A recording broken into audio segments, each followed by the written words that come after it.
Episode 210. We're rolling. We're rolling, and I just said 210, so make sure that's in there because boys know that we're on 210 right now. Ladies and gentlemen, welcome to another episode of Bussin with the Boys. Can I say the bad news? Yeah, that's how you want to start this podcast. Go ahead. How many ads we got today, Blas? Looks like we got 5 today. 5 ads today, boys. Buckle in. Buckle in. You guys know the drill. You guys know the deal. There's going to be several ads, 5 on this episode. Taylor's about to kick the first one off, but stick with us. Stick with the boys. We're doing some good things, all in your guys' support, but stick with the boys on a lot of ads this episode. And it is so weird to ask for everyone to subscribe, unsubscribe, resubscribe, and they complain about the ads, yet the ads help us do more cool shit. That's fair. That is fair. But you got to let the people know what they're getting into. They're all sitting down. You got families. We've heard there are families that sit down Tuesday evening. Hey, the boys are on. We heard last week in South Carolina, Mitch's grandma hits the group chat. Another episode of The Boys dropped. Isn't that fucking wild? Your grandmother. She is what he said. She loves this. You guys give her life every shout week. out grandma, bro. We keep people. Shout out, mama. Shout out, mama. There's people who sit around and they watch it. It's their Tuesday night or their Thursday night, whichever night we come out or day we come out. They sit on that night with their families. They watch it. They might see a few ads because also what goes on top of it is the YouTube ads as well. So I can understand. It's like, fuck, the show is so fun. They just want to be in the show the whole time. Now, you're more than welcome to skip the YouTube ads, right? You got to wait like 5 seconds and then you hit that. Okay, hit those 5 seconds and then skip ad, get right back to it because you know we're going to hit you with a couple of these boys. What about the Whistle Pig? When we were at the Whistle Pig, that was the two brothers talking about. We literally rekindled a relationship. The two brothers Whistle Pig. It was our first stop on our Whistle Pig tour that one day we did. We went to Cool Springs. One guy was there. He said, me and my brother literally rekindled our relationship watching Bussin with the Boys. Yes, get on bro. the phone and start at the same time. All right, space bar on 3. 1, 2, bink. And they watch it together. Yeah, bro. Isn't that wild? It's cool. It's incredible, dude. What else is incredible is that even though the football season is over, it doesn't mean we're going to start rooting for our favorite team. Our favorite team is Chevy and its franchise player, the Silverado, a truck with unstoppable grit and determination. According to J.D. Power, Chevy trucks have earned more new vehicle quality awards than any other brand, and that is some serious hardware. Head over to Chevy.com to learn more. Silverado, as strong and dependable as the people who drive them. For JD Power 2022 U.S. Award information, visit jdpower.com/awards. And that's it. And that's done. It's over. That's just one. Go buy Chevy. We are 20% but the ad's done. over. Yeah, y'all need to get a Chevy, dude. It's just, it fucking rips, dude. I fucking love mine. Yes. I do love And you look cool when you get in it. Speaking of cool, tell us about your little fit you got going on there, Willie. Yeah, you so do boys, look pretty it is bitchin' right now. It's Texas week right now. Other way. No. Not with me. They stole the Big 12 championship in 2009. I think a lot of Texas fans know that. A lot of Nebraska fans are at home right now yelling at the TV. Fucking tail them, Will. But it is Texas week. Well, So we got the boots going. We got the jacket. We got the jacket that fits the fucking boot cut jeans. It's the only pair of boot cut jeans I had. I was like a bachelorette in Nashville when I went to Trent Murphy's wedding. It was out in Austin, Texas. We were on that main street. I forget what it's called. That shopping street in Austin, Texas. 8th? 6th Street? Is that it? I think it's an even number. That one's where you party. That one's where you party. But I was just like a bachelorette in Nashville, dude. I walked in. I got an entire fit. I got a hat. I got a white tee. Hey, the hat you got too is fire. From Tacomas. Yeah. I think that's what these boots are. But the jeans are from what? Tacovas. Tacovas? Okay, Tacovas. Say that again, Jack, in the mic. Tacoma is a truck. Walked into Tacovas, boots, boot cut jeans, a white tee, and then I went down the road to I forget what hat spot, but then I got myself a nice little cowboy for Shoutouts, but it was a good looking cowboy hat. Yeah, and it had a little bit of a bend on it. Not too squirrely up top. You're not doing U-turns out there. Right. You're making that nice left and right turn. You look good in that. They said I was like, should I go flat bill, cowboy hat and stuff like that? And they're like, you don't want to be known as a guy that's all this and no cattle or something like that. They threw out a nice little quote to me. And I was like, very no Texas. Cattle. All hat, no cattle. That's right. But they're like, you don't want to go too much cattle because you're not a cowboy. You don't do this shit all the time. So you don't want to front like you are. He goes, we want to put a little modern in there for you. I think it'll shape nicely with your jaw, but I would stay away from the Phenomenal John Wilcoxon. If I were you, I would just stay away from the flat. I was like, hey, say less, brother. Do what you got to do. Cut off a little. They start rimming it, a fucking rim job around those things. You know what I'm talking about, Jack? They like steam it and stuff. They steam it. They're blowing the steamer in front of you. Molding the hat on the top. They're doing all that. Pinching it in. Hell yeah. Yeah, but it was all that to say it's Texas week, so I want to go all out for Texas. Cowboys are one of the top categories of people that shame posers. that look at people. Oh, his pants aren't long enough. Oh, he doesn't have a buckle. Why would you wear a buckle unless you earn a buckle? They have like a whole bunch of fucking deals. Culture. It's a whole culture. I'm here to say, boys and girls, I'm about to be a poser. I'm all about that shit. And I am not a cowboy. I grew up on a ranch. Hey, you got a couple chickens. You got a couple horses. You got fucking ducks. I got goats too. Yeah, you got goats now. I'm thinking I'm in the market for a bison as well. I want to get a bison or a longhorn.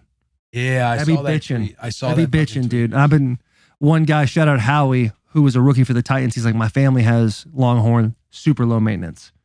Just got to make sure they have grass, a little bit of hay, a nice salt lick, and they'll just live in the pastures with them big ass horns. Yeah, bro. Which I'm fired up about. Yes, dude. On Instagram story up of it every day. Yeah, dude. Just checking in on Betsy. Yeah. Also, I'm getting another dog. I'm fucking pissed about it. You're getting another dog? No. Yeah. This dog it's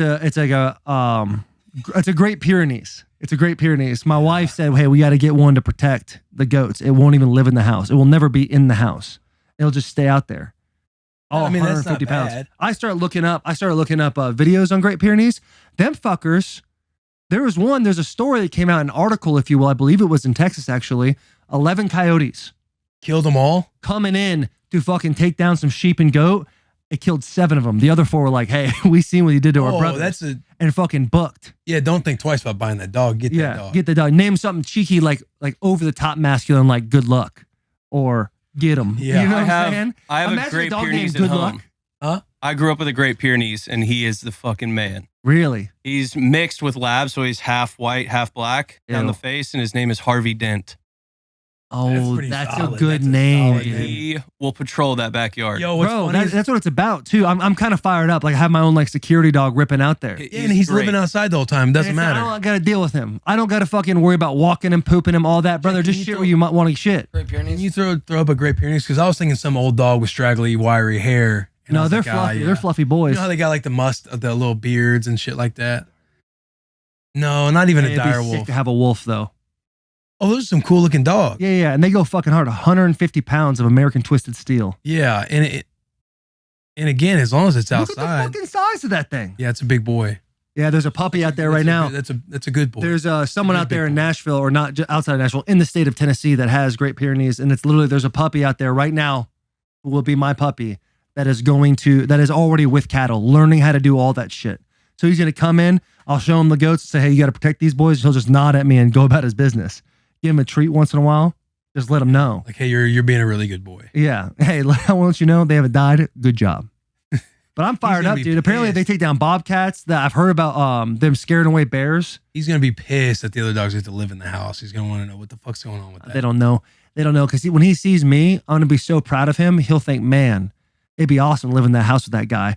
But my other dogs, besides Akira, the oldest dog, Yeah. they catch hell from me. I get so frustrated so easily with them. Yeah. It pissed me off. Yeah, and oh boy, I assume he won't have to wear the deal, What's the deal? the collar. Yeah. Hey, get the get back coach. Yeah. That's that get back coach. Yeah, it is a get back That's coach. that get back coach, dude. Look at this fucker. Yeah, that thing will be cool. Like you get to sleep well at night. Good luck. Yeah, I so don't- you want a phrase as a name. I think A that's phrase solid. or a name or something that I kind of like. Harvey Dent. That was a fire name. Yeah, Harvey But Dent. this dog's all white, which pisses me off, dude. I Not didn't just want a like white dog. Leonidas, like the movie 300. Yeah, that would be it. Maximus. Yeah. Hell yeah, So dude. stoic. Look at this fucking guy. Are you kidding me? There was another dog that we looked into as well, but the minute I looked it up, it was like not good with kids. I was like, okay, we're done with him. But apparently these Great Pyrenees boys, they fucking rip and they will tear shit up. But I wanted to get a donkey Why a donkey? because donkeys basically do the same thing as dogs. They'll protect cattle or a herd of sheep. Probably or not as goats. quick or as agile. No, they're mean bastards, dude. Donkeys stubborn as a mule. You ever heard that? Yeah. But That I'm is- saying, like, you're getting this Great Pyrenees. Like, he's probably a lot more agile. Can get the job Yeah, done he could quicker. probably You know what I mean? get down, get moving around. I wonder what it's like when like 15 years go down the road and he's on his last leg. Like, what do you do? Like you gotta give him like a military kind of funeral, right? Fold up the Yeah. flag, Yeah. punch in his collar onto the Have dudes casket, Fire Yeah. one off. just shoot off in into his the honor. distance in some random neighborhood that I live in. It's gonna have to. Hey, all to say, like, you're building a little farm. Like, you're a cowboy. I am a cowboy. You know, not like Nope. Not like nothing, dude. I'm a fucking cowboy. You're right. There's just different kinds of cowboys. There's Yeah. like them South cowboys. There's them Montana cowboys. Yeah. Those are them boys that are riding them horses, like herding the cattle every Yeah, day. like they got to get somewhere, and the only way to get there is on the horse. Yeah, and they're sleeping like on the ground and shit like yeah, that. I ain't You're not sleeping one on of the them. ground. I ain't sleeping on the ground. No. Yeah, this whole Yellowstone thing's really misconstrued what a real cowboy is. I'm a real cowboy. All right. Oh, the Yellowstone's misconstrued it. Yeah. I got you. Yeah, I'm living, dude. I'm a hobby cowboy. I have a hobby farm, and I'm a hobby cowboy. Yeah. I got crops too, if y'all are wondering. And the I'm not- clothes. And I got bees. You're gonna get the clothes. I'm gonna get the clothes. I'm gonna be a Wrangler guy real soon. I'm gonna be tucking in my shirts real soon, and it's not gonna be a quiet transition. It'll be abrupt. It'll be a quick 180 where you Yeah. guys are like, I guess this is just Taylor now. Yeah. A fashion cowboy. Yeah. No. Yeah. Yeah, Yeah. like that's yeah. isn't that a saying? Like, isn't that a thing? Like I'm gonna go to real No. cowboy. I'm gonna go to real. Mitch is like, no. I'm gonna go to Fashion real cowboy. cowboy shit. I'm gonna go to like real rodeos, and people are gonna look at me and be like, "What is this fucking? What's this Joker up to right here? He ain't no cowboy." And I'm gonna walk around like I fucking own the place. That's Yeah, what I'm yeah. gonna do. Confidence is gonna be on 10 because I know I look fantastic, dude. Big ass cowboy, and Mitch brought up a good point. He said, "Big ass cowboy." The thing that's taken me away from wearing boots for so long is I'm 6'7", and that's just a lot of human being. You had them little stilettos on me, brother. I'm 6'9", and 6'7" is already like giraffe height. Like we're already looking like, hey, you're too tall kind of guy. Like you distract him, I'll call the zoo so we can get him back in his pen height. And I don't really want to. I don't think it's that. I don't think it's that those high. Tacomas right there, them What? are nice. The way they're just like a little inch. Like, But I do think, hey, brother, we got to get you some pythons or some gator skins, yeah, I mean, this is my first pair of boots. some rattlesnakes. What size are you 12. for this coming up? September 19th. 11 and, probably 11 and a half, if I'm being honest with myself. Well, let's go to what do you got going on today? Stuff. Not that much stuff. Stuff. Though. Not that much stuff. Listen, I'm not going to go shopping today. We're not going to go shopping. Let's You know just go what get I'm fitted. saying? Let's just go get fitted for boots at Lucchese. You So I know, you know what my boot, I just told you what how it is, works with 11 the and a boots, brother. half. You got to go and they have to fucking do the thing on your foot and they have to feel it and they have to see how wide it is and all this different shit. If your feet are anything like your ass, you're gonna have a wide ass foot. And I'm gonna get you a slender boot. Them boys right there. I don't like the black tops there. I but love the black tops, fuck dude. with those snake skins. I love those black tops. You get some bro. Western Diamondback rattlesnake boys on those feet. Them things are moving now. Oh, you! Those are good looking. How You much see are yourself in a pair of those? Ooh, 260, Jesus. Taste, man. You know what I did with my first paycheck? When I got my first practice squad paycheck and I saw, This is all coming because Will saw a pair of boots for $250, folks. yeah, well, my first big purchase was like, got me some Air Maxes. You know, your mom and I was gonna say mom and dad. My dad never took me shoe shopping, but you know when your mom takes shoe shopping, you put the shoes on, you're running down the aisles. It's like, oh, let me get these. Like, oh, these are a little pricey. The reason we're shopping at Priceless, you know what I'm saying? Yes. So your boy bought some Air Locker. Maxes. So anytime I see shoes that are like, 260, I'm kind of like, Jesus. Brother, But you earned it. I do get that it's like, they got the skins. I think these are like goat skin or something. Yeah, those are cool. Yeah, those are awesome. Hey, but I'm brother, just saying these are goat skin. I wasn't like, you weren't trashing your shoes. Yeah, no, You were I just think making these are sick. you were just those are nice. Those are good I'm looking saying boots. I get that there's like quality that goes into the boot that makes them that price is what I meant by that. Yeah, Like you got the ostrich, you got the goat, you got the, python. yeah. Yeah, The gators. You got the caiman, gator. You got fucking rattlesnake. Yeah. You got elephant. Don't get the elephant, folks. All right, there's poachers out there. That shit seems a little unethical to me. I'm just gonna say that out loud. Pythons, though, kill them all. All those fucking snakes out there, they can go to hell. Snakes are scary as fuck. In the Bible, serpents are reflective of the devil, right? We should kill all the snakes. That's all I'm saying. That's my biggest fear, by far. To our Christian audience. We have a Christian audience, don't we? Yeah, it's who you're speaking to. You're like in the Bible. Yeah, absolutely. Because I read. Yeah. I don't know if you knew that, but yeah, we got to go get you fitted right after this. Get you fitted. It's only that's like 15 minutes. We'll go to the Gulch. We'll go to Lucchese. We'll get you fitted. Listen, I'm not shopping.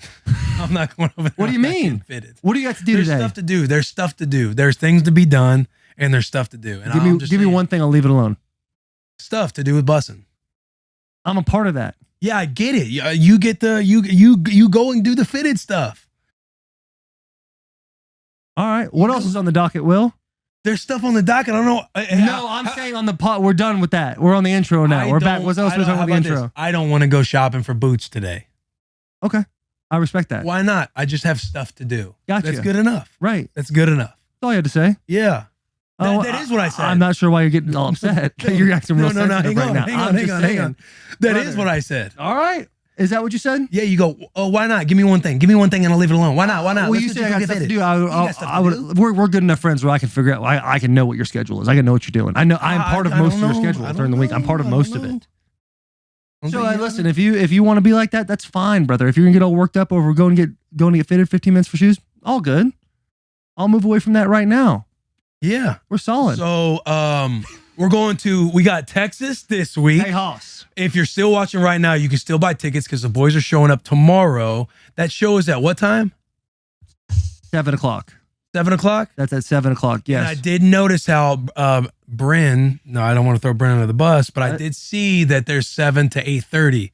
I think we're a 1 hour show, folks. We are a one hour show.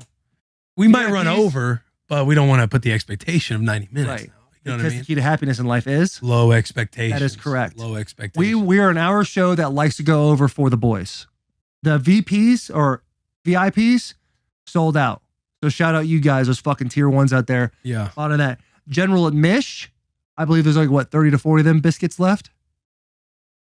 Something like that. Something like that. Something like that. Sorry. We're trying to, something like that. Next week we go to Ohio State. Ugh. As a matter of fact, I have a missed call from Coach Hartline. I'm not trying to duck the boy. I'm not trying to duck you, Coach.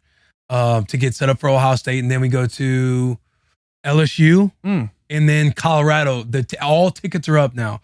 And in Colorado, we are doing our show in Denver. Boom. We have not. I don't think we've posted about our show being up in Denver yet. However, we've already sold some ticks. Tickies. Yeah, some tickies. So that show will be in Denver. Now, don't forget about LSU now, because I saw on the little sheet we had the LSU. People don't really know we're going there because the tickets haven't really been selling like that. Really? Yeah. I'll pull it up right now, but we're going to LSU. We're going to Baton Rouge, Louisiana. We'll be at Fred's Bar. Fred's we'll be Bar. at LSU. So again, if you're listening right now and you're in Texas, we will be in Austin tomorrow. Right. Next Wednesday, we will be at Ohio State. The next Wednesday, we will be at LSU, Fred's Bar to be exact. The next Wednesday, we will be at Colorado doing a little deal at the university with Coach Prime. And then we'll be doing our live show in Denver. In Denver, Colorado. Now, a little backstory on Fred's. I went down to old Baton Rouge when I was in college. I was dating a girl down there, cruised on, waited in the line, sat there, got up to the muscly security guard, and he says, "Sir, you can't come in." Excuse me? It was, "Yeah, you're not allowed in here." And I was like, "Why?" Thought to myself, man, I must be really making waves. People at LSU don't like me. Mm-hmm. Turns out I wasn't allowed to be wearing a plain colored t-shirt and tattoos you could see. Or earrings. You had earrings in too? I had gauges back then. What are gauges? The circles that get bigger. Like there's the earring. Yeah. And then there's the one that people like space out their earlobe. So where you had a circle like in the... I could fit a pencil through my earlobe. At the time? At the time. Those? Yeah, but that's a little aggressive. Is that what you were like kind of wanting to work to? No. I just like the little space. See if you can pull that. You probably wouldn't be able to pull it up. They never really worked out for me because at Michigan, they had these stupid rules where you had to when you're in the building, no earrings when you're in the building and all this stuff. And so I had to take them out. When I first got them in, they would just shrink and I have to force fuck those things back into my earlobes. And it was painful every single time. That's what you were going for? Yeah, that's what I was going for right there. Nothing like a 12. Sir, we cannot let you in this bar. I'm like, why not? With a fucking 12-ounce beer in my earlobe. But yeah, so full circle moment for me going to Fred's. That'll be really cool. But Austin, Texas. Yeah, I'm fired up. Are we trying to hit the mothership?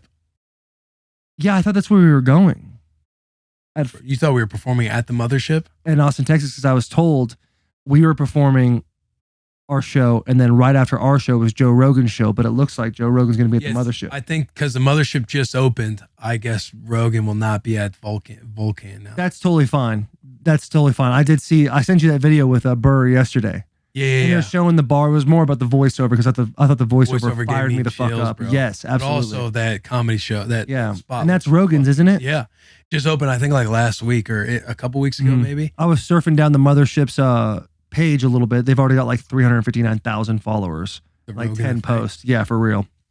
And on it, like they've like not poached, that's a bad word to say, but they have gotten people from like the Comedy Store, which is widely known as like the best comedy like station to go to. And they've gotten a bunch of people from there and taken people all over the country and put basically the best people at the mothership. Bro, if we were performing at the mothership, that would have been sick. That'd have been sick, dude. That'd have been awesome. One day, no doubt. One day. And I think, you know what? The only thing that this live show gave me in South Carolina was we got something special. I think we could really dial in some things. I think if this tour keeps going the way that first one went, we could be looking at a lot more live shows throughout the year just to go do live shows. Yeah, I think so too. Yeah, that would be a whole lot of fun. But I'll tell you what you need when you have live shows, boys, and buckle up because here comes another one right here. Throw me one. You're going to need a proper wild. If you suffer from the symptoms of ADHD, lack of focus, no productivity, your brain is constantly wandering, you need to check out Proper Wild's clean all-day energy shots. Proper Wild uses organic caffeine stacked with what's that word, Will? Theanine. Yeah. Theanine. L-theanine, which has clinically been shown to boost your energy, focus, and productivity without jitters or crash. You get it? No preservatives, no artificial sweeteners, no horrible chemical, just a natural tasting energy shot with clean ingredients that work. Will, you just saw him take that. Will, tell me what's going into your mouth and down to your belly right now. How do you feel about it, stud? No bull. That's how I feel about it. It's like you said, clean ingredients, no nonsense. This will keep you charged up throughout the entire day. Last week I was feeling a little down, especially on Friday. Wednesday was sinking in on me, especially Thursday was hurting me. From our night Wednesday, we come into Thursday, we fly back. I was low-key a little bit of a zombie on Thursday. I was not doing well. Friday kind of seeped into my sleep on Friday. I woke up, felt a little groggy. But your boy threw in a Proper Wild shot, and I'm telling you, it truly lifts the vibe. I love that, in a nice dude. way. In a nice way. You know how you can hit the other stuff out there. Right. I won't say it because this is for Proper Wild, but you can crash. And I don't feel that way with Proper Wild. You can crash easily in a hurry, dude. And that apple is banger. That's I don't know awesome. how I've missed that one the whole time. How many milligrams of caffeine are in that little shot, Willie? I believe there's some that are 100. Like I want to say the mango is 100 because that's what I have at the house. And then these right here on the box, I see there's 120, like in this little mix. Pop me one of those. I might as well have one too. And for those of you who also want to pop one, dude, go to properwild.com/bussin to try Proper Wild for Barstool. Jesus Christ. It's all right. Hang in there. And for those of you who want to try Proper Wild, go to properwild.com/barstool to try Proper Wild for 20% off, dude. 30% off. No, it's not. 30. Yeah, 30%. And for those of you who want to try Proper Wild, go to properwild.com/barstool to try Proper Wild for 30% off. First take Taylor. That's what they call me, boys. That's what they call me. I will have one of Try these. that apple.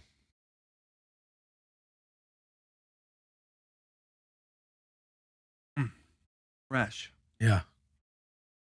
Like you're at an orchard. organic. No artificial sweeteners. Is that artificial? Is that how you say it? Artificial. What's artificial mean? Like an artifact. Right. Old relics. You don't want old relics in your fucking drink either, do you? Yeah, So that there's is. no artificial or artificial sweeteners in your drink. It's Proper Wild. It's artifact free, boys. This is artifact free. Also, Proper Wild might want to send another check, boys. So we just did a 25-minute ad longest read for you ad of guys all of all time. Shit's fire, though. Overperform. It You got to is. I don't overperform know for if the you boys. see, dude, I'm already leveling up right now. My cognitive function's gotten a little bit better. My ADHD is out the door. Out the door. When do you have caffeine in the morning?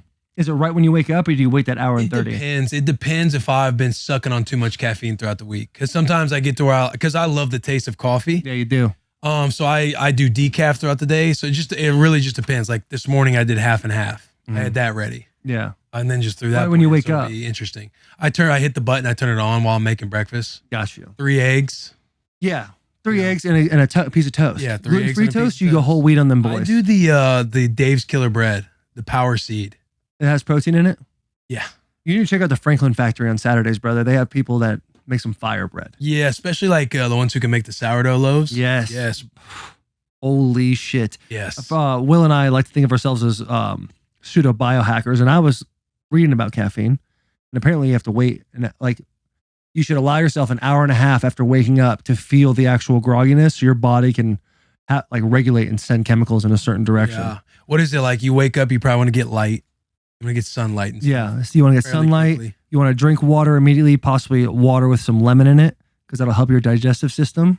That's that Himalayan sea salt going into the Oh, water. is that what The that is? Himalayan sea salt. Yeah, yeah. Brother, you are Yeah. good at that. The athletic greens, the Himalayan sea salt, the lemon. Don't say athletic greens Yeah, I'm a big fan. every day. Yeah, every day. I'm Every a big day. fan of the boys from Athletic Greens. Yeah, the first time I got athletic greens, I did it Sponsor us. for like 2 weeks. And then I realized, I looked at the package, it says, please refrigerate. It's been sitting in my pantry. So I was like, nah, that can't be good. But Refrigerate the powder? yeah. It's I did not know that. It just sits in my pantry.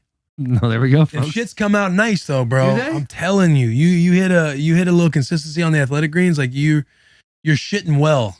You are shitting well. Mhm. Yeah. What are the things as we get into this live show spring football tour that you are most excited about for Austin, Texas? Because honestly, when I was in high school, Austin, Texas, the Longhorns was like one of my top 3 schools I wanted to go to, and it obviously didn't work out that way. But I feel like if I could get anything off my chest, it's that the Big 12, 2009 Big 12 was stolen from us. you're kind of going to war a little bit. Yeah, maybe. I think we'll have some Nebraska fans showing up. You know what I mean? I think we will too. Create a little chaos. Nebraska fans really roll deep. Anytime Will and I get on a plane or get off a plane, I always see the bones being thrown up. Yeah.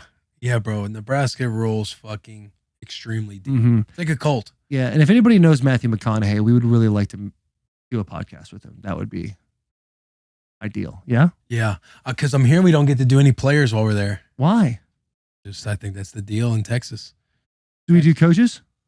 Yeah, I think we're sitting down with Coach Sark. And we get the exclusive. You know what I mean? Like we're getting some good insight and Really? with Sark because he doesn't sit down with everybody. That's awesome, man. The respect of Bussin, dude.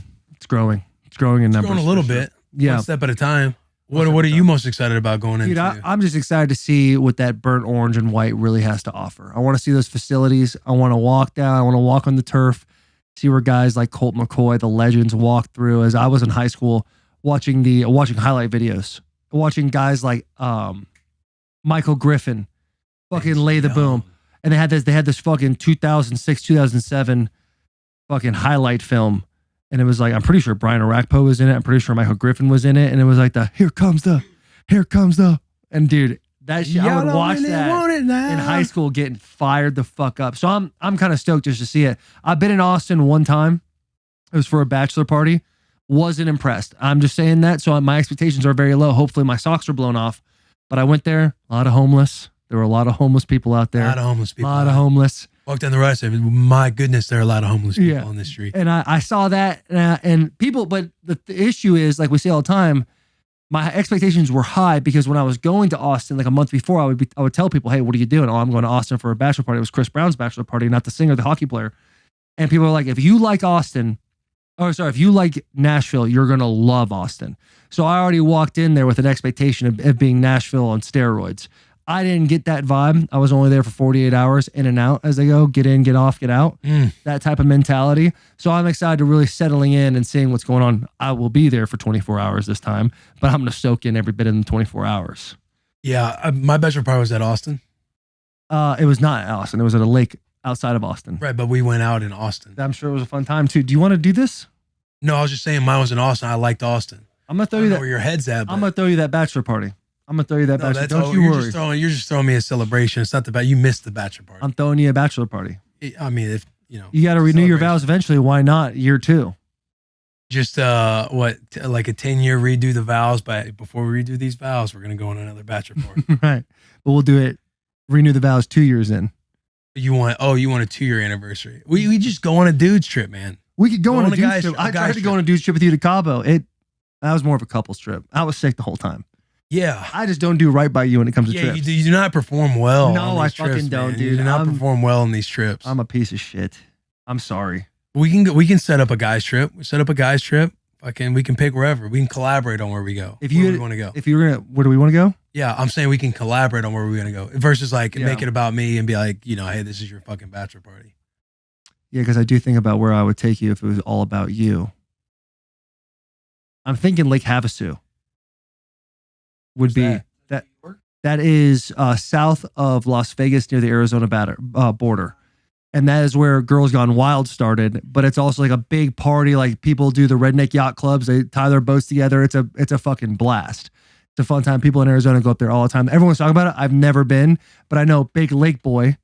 Yeah, I was gonna say we could hit Lake of the Ozarks, get dirty down there in the Dirty Missouri. dogs. Yeah. Dirty dogs. They had dirty water down there. Yeah, there it is right there, Havasu. Hey, and you brought up Girls Gone Wild. Like, can we have a moment of silence for Girls Gone Wild? Especially what the was? commercials on Comedy Central when we were a kid.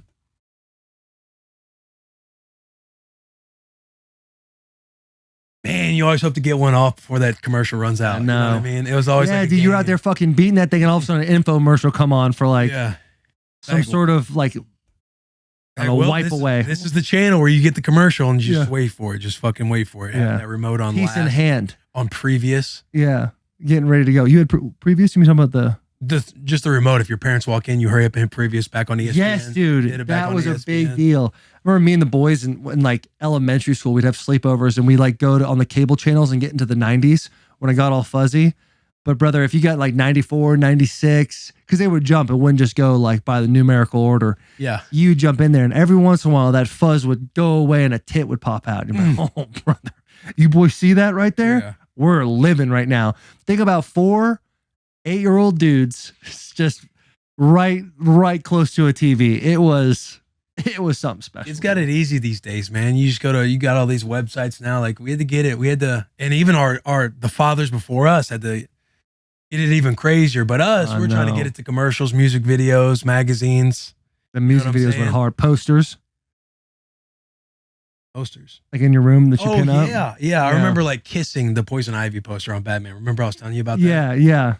Like, oh, come here, Poison Ivy. Dude, I used to have it was a tailgate of a truck with 4 girls in there wearing booty shorts, and I would just look at it, and I would just lay in back of my bed, door completely unlocked, like not worried about anything. Give it hell 3 times a day. That was back when you could put in serious work. Yeah. You know what I People mean? don't understand, dude. You don't got a lot of time to do those kinds of things for yourself as you get older. Well, not only that, but you had the stamina then. Like I remember we'd travel back from baseball tournaments, and I'd turn on the shower. You know how you feel like your parents don't know what you're doing in the shower. Right. But who doesn't take a 20-minute shower? I'd be able to pull off about, I want to say my best was like a 4 rounds. Yeah, man. Are you really like that? Yeah. Back then, not now. No. Not now. No. So how's the reboot time now? The reboot time now, it just... You need a couple hours at least. Your boy, well, I'm saying like 20 or 30 minutes, I'd say. Oh. But that's if you're in the mood. You know, beforehand, you're thinking like, oh, I'm about to put in rounds. I'm about to put in work on no girl. But then that post-nut clarity comes and you're like, okay. I am pretty tired. What am I? Yeah, what was I? I am pretty sleepy right now. Yeah. All right, sweetheart. Like, let's just get the music, get the light. Throw on my, what are they called? I don't know. Yeah, my face mask. Throw on a face mask. You put a face mask on at night? Tape my mouth. Oh, face mask and tape my mouth. What tape do you just use? Regular Scotch tape? Yeah, the 1-inch micro tape, that little white tape. Yeah. Yeah. That's what I use. You really tape your mouth at night? Yeah. I just ordered some tape to do that. Yeah, it's nice. You'll see a difference. I don't know if you're like do you know if you're like have some sleep apnea or you're a mouth breather? Every day I wake up with a dry ass mouth, so I'm assuming. Yeah. You know? Yeah. And you got that, it's not like you have the strong, that's usually a tell sign of it too. Yeah. A recessive chin.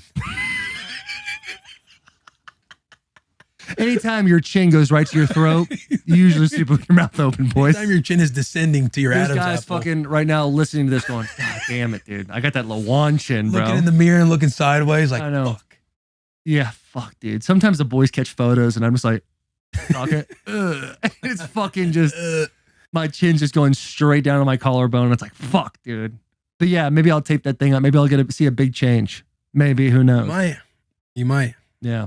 That's what and I only know that because there's this book called Oxygen Advantage, bro. And it talks all about it. Talks all about your breath work, sleeping, like people back in the day, like mothers would like close their babies' like mouth so they could learn to nasal breathe. It helps develop a better jaw. It's fucking wild. Dude, I've learned more about that, knowing like nasal breathing is a move. Mm-hmm. Like someone said, like breathing, your nose is for breathing, your mouth is for eating. That's it.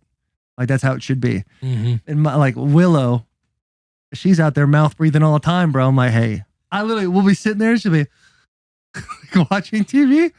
I'm like, Willow. She's like, yeah. I'm like, breathe through your nose, honey. And she's 2 years old, like already fucking prepping. I don't want her to have my issues. Yeah. So I'm like, breathe through your nose, honey. And she'll just kind of look at me because she's 2. And I'll go, do this. And then she'll do it. And then 3 minutes later, bro, we're back. Yeah.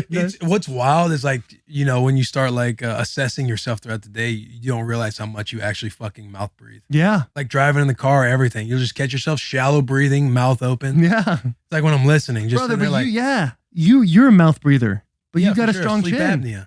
Yeah, I don't know, man. That's genetics. That's the tip of the cap of the old mom and dad, dude. For the Who had a for the stronger jaw. chin, your mom or your dad? I would say What a dumb intro. man, that could be taken out of context bad, bro. Why? Stronger jaw, like better jaw. My mom, my dad. I mean, probably your. I think it's I my mean, if you're mom. the way you're talking, for sure your now mom. that we had that little, man, what a stupid intro, and I'm sitting here thinking about it more. I'm like, oh man, this so bad if I say my mom or IP, but I would say her. I'd say she probably had the better one, more developed. More developed. What do you think that's from? I don't know. I think strong genes, man. Oh, fuck. dude. Let's talk about Philo TV, man. This podcast is brought to you by Philo. TV, dude. This is number 3. After this, we're past the halfway point. We've done it. So yeah, if you're sitting here, you're laughing with the boys. If you came for Nickelback, this is an incredible episode. You came for Nickelback, you've already skipped all this nonsense, right? But if you came to listen to the boys rant a little bit, banter, you already knew you guys were in for 3 ad reads in the intro. Yeah. And this will be our 3rd one. You're only gonna have 2 Well, now. there on might the be a Nickelback. 4th also because we got to talk about it. We got to talk about Nickelback happening and then probably have to do another ad. Maybe. But boys, you guys But did this. Philo, tell them about Philo, or do you want me to tell them about Philo? You can tell them about 'Cause Philo. There's nothing better. There's nothing better than unwinding and watching a little TV, but not the hassle of finding what to watch or the cost of paying for your crazy cable bill. If you love Philo, or if you love TV, Philo is your solution. Philo is live and on-demand TV for just $25 a month. If you can't get enough TV, then there's no better way to watch. Philo has VH1, BET, A&E, AMC, plus more than 70 other channels like Comedy Central, Nickelodeon, Paramount, and Discovery. No contracts, no commitments, no hassles, just a better way to watch TV. Philo also has an unlimited DVR for 1 year. Save all of your favorite shows so you can watch on your own schedule. Philo allows for multiple profiles and multiple streams. Everyone in the house can have their own saved shows and up to 3 simultaneous streams going on at the same time. Never fight over who gets to pick what to watch. Use Philo, boys, because with Philo, you can start watching in seconds for less money, less hassle, and channel comfort. Sign up today at philo.com. That's PHILO.TV and use promo code Bussin to get 50% off. Holy. It's $12.50, boys. 50% off your first month. Philo.tv. The boys got your back. And I'm actually glad we got some new players in the game. Yeah, Philo's going to rip, dude. Because even these streaming services, they're starting to fucking get you. I was putting together a little Google Sheet dashboard on all of our budgeting and expenses, and I was adding up all of the streaming yesterday. And I was like, low key, like streaming got us to go to streaming because it was cheaper than cable television. All these packages that are out there with the phone and the internet and the TV shit. And you're paying like, around 100, 120 a month. You get all these streaming services, all of it, right? You get first of all, you get the little streaming device, and then you start buying all of the fucking channels or brands that you want to add on. You're starting to pay more now.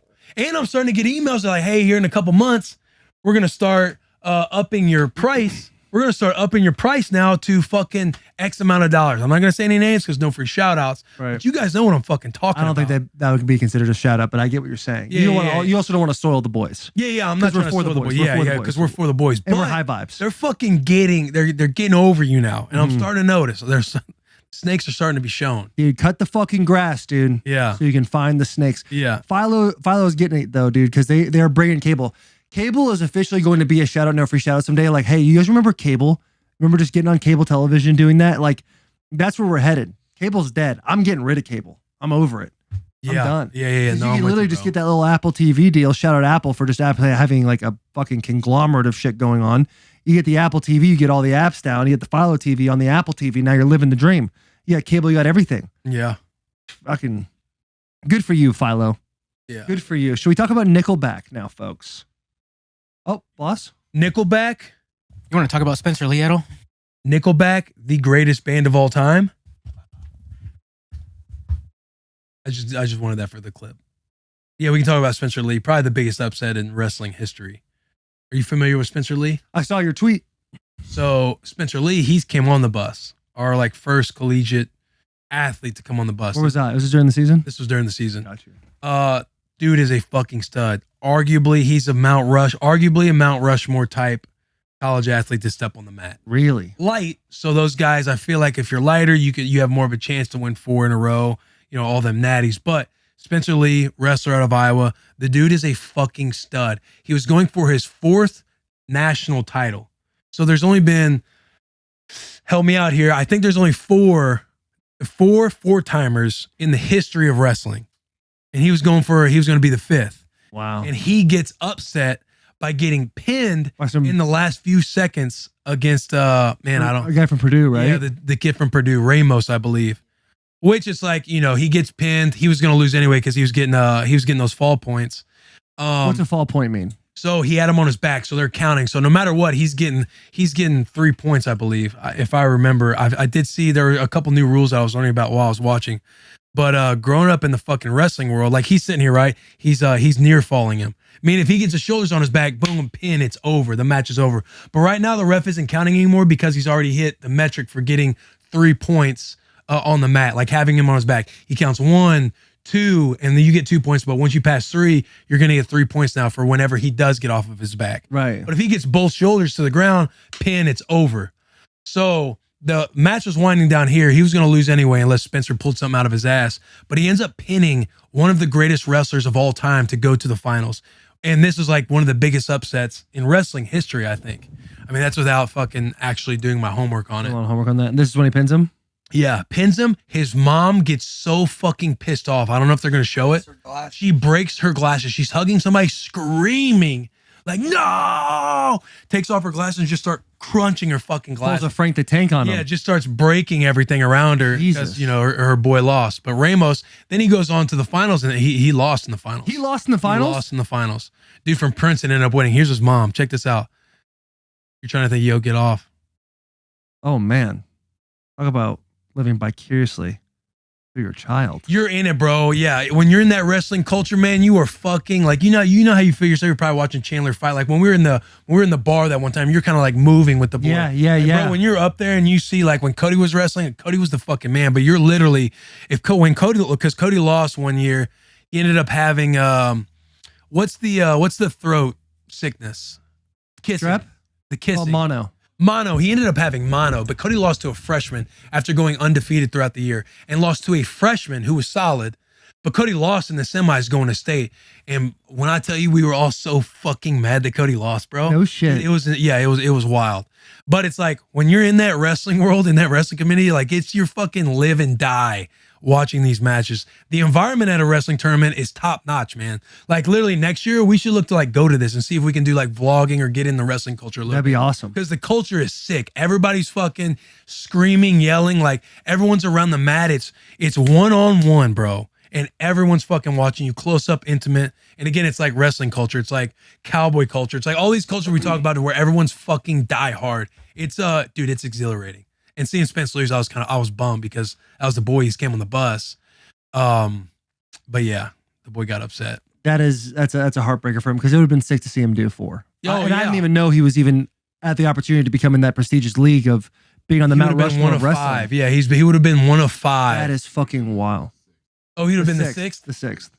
Yanni. Yeah, Yanni. He's a guy from Cornell. Won his 4th this year as well. This year, okay. I know which guy you're talking about too, because Cornell's a badass fucking team. Is it really like that in Cornell? He's the second Cornell guy. Yes. Yeah. He's the second Cornell guy to win 4 in a row. You got this cat. Oh, really? It's Was like it that out Dake? there. Kyle Dake? Yeah. Kyle Dake. There's this cat, Kyle Dake, at Cornell, and he was a fucking animal, bro. I know he's in like the world circuit and the Olympics. Kyle Dake, Pat Smith, Logan Steiber, and Cale Sanderson. Yeah. And now Cale Sanderson is the coach of Penn State, and Penn State is the #1 school over Iowa, I would say now, to be like the #1 wrestling. Their 10th national title this year in 12 years.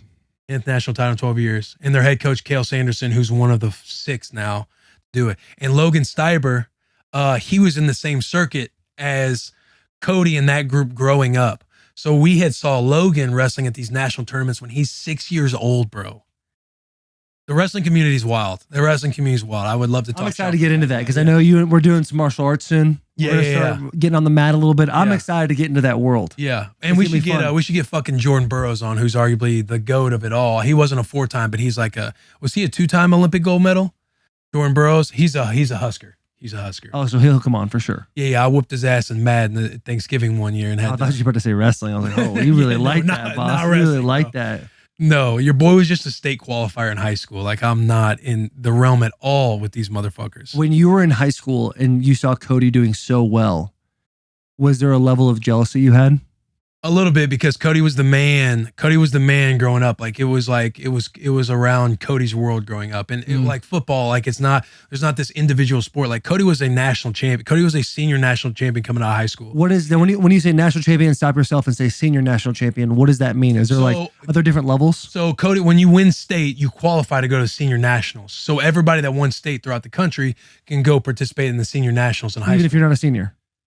No. It's just seniors. So there could be some prodigy as a sophomore. There He could can't be. go. Yeah, Okay. I'm just trying to follow the bouncing ball. Yeah, and so he won senior nationals like after state that year. But growing up, Cody was a triple crown winner, like a Cliff King kickoff triple crown winner, where you win nationals they have like 3 big national tournaments throughout the country. If you win them all, that's like the triple crown or the Cliff King triple crown. Yeah.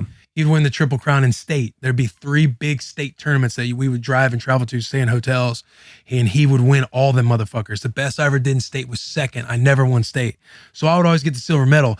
Cody's trophy case growing up was immaculate. No shit. That was the what's the movie with John C. Reilly? He's like, I killed the wrong son. Oh, You know walk what the I'm line. talking about? Walk the line. Like Cody was the son The wrong growing up. son died. Yeah. Like football, you get like little league. There's like 6 games, and I was solid at baseball too. Yeah, you get the participation trophy at the end. But wrestling's like all year round, and Cody, it's a solo sport. So you're like the fucking man. Like people would circle around the mat at finals just to watch these kids wrestle, just to watch these state champions. Like, oh damn, this kid named Bailey and Cody were facing off in the finals, and like it felt like everybody was circled around that mat. Yeah. But it was like that. Cody was like that growing up. And so yeah, when I was like growing up, it was always tough because I was never like the fucking man the way he was. Did it transition for you when you got a scholarship or like for football, or was it always like this is still Cody's show? Like No, I think like personally, it did the whole like, you're internalizing it all, and it helped validate more stuff for myself personally. Like I think ultimately, like being jealous of Cody's success and everything else, I wanted Cody to win. Like I'm sitting there screaming at the top of my lungs. Yeah. It's more the parent love, like the dad. I always wanted to make my dad proud. And so it's like when he loves the sport of wrestling because it's like a combat sport. My dad was obsessed with wrestling. He loved football too. He loved that I was the dude in fucking football. But it's like there's something about you're like winning, you're at the gold medal, you're at the top of the podium.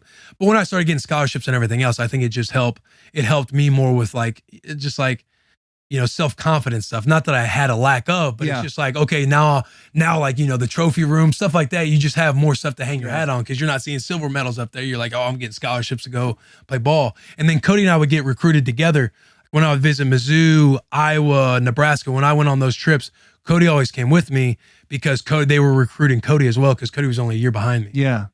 God damn, that must have been awesome. Your dad, it was sick. His pride back then, I'm sure he'd be like, we fucking run. The Comptons run. What school did you go to? North County. The Comptons run North County. My dad's super proud. Legit. You've heard my dad talk. Yeah. Like I've been. Dad, relax. For anybody who has not met Bill Compton, like the classic, and I mean this is a positive, Bill, because I know you watch the podcast. Your classic dad that just showboats about his boys. Like literally, I sat with Bill one time.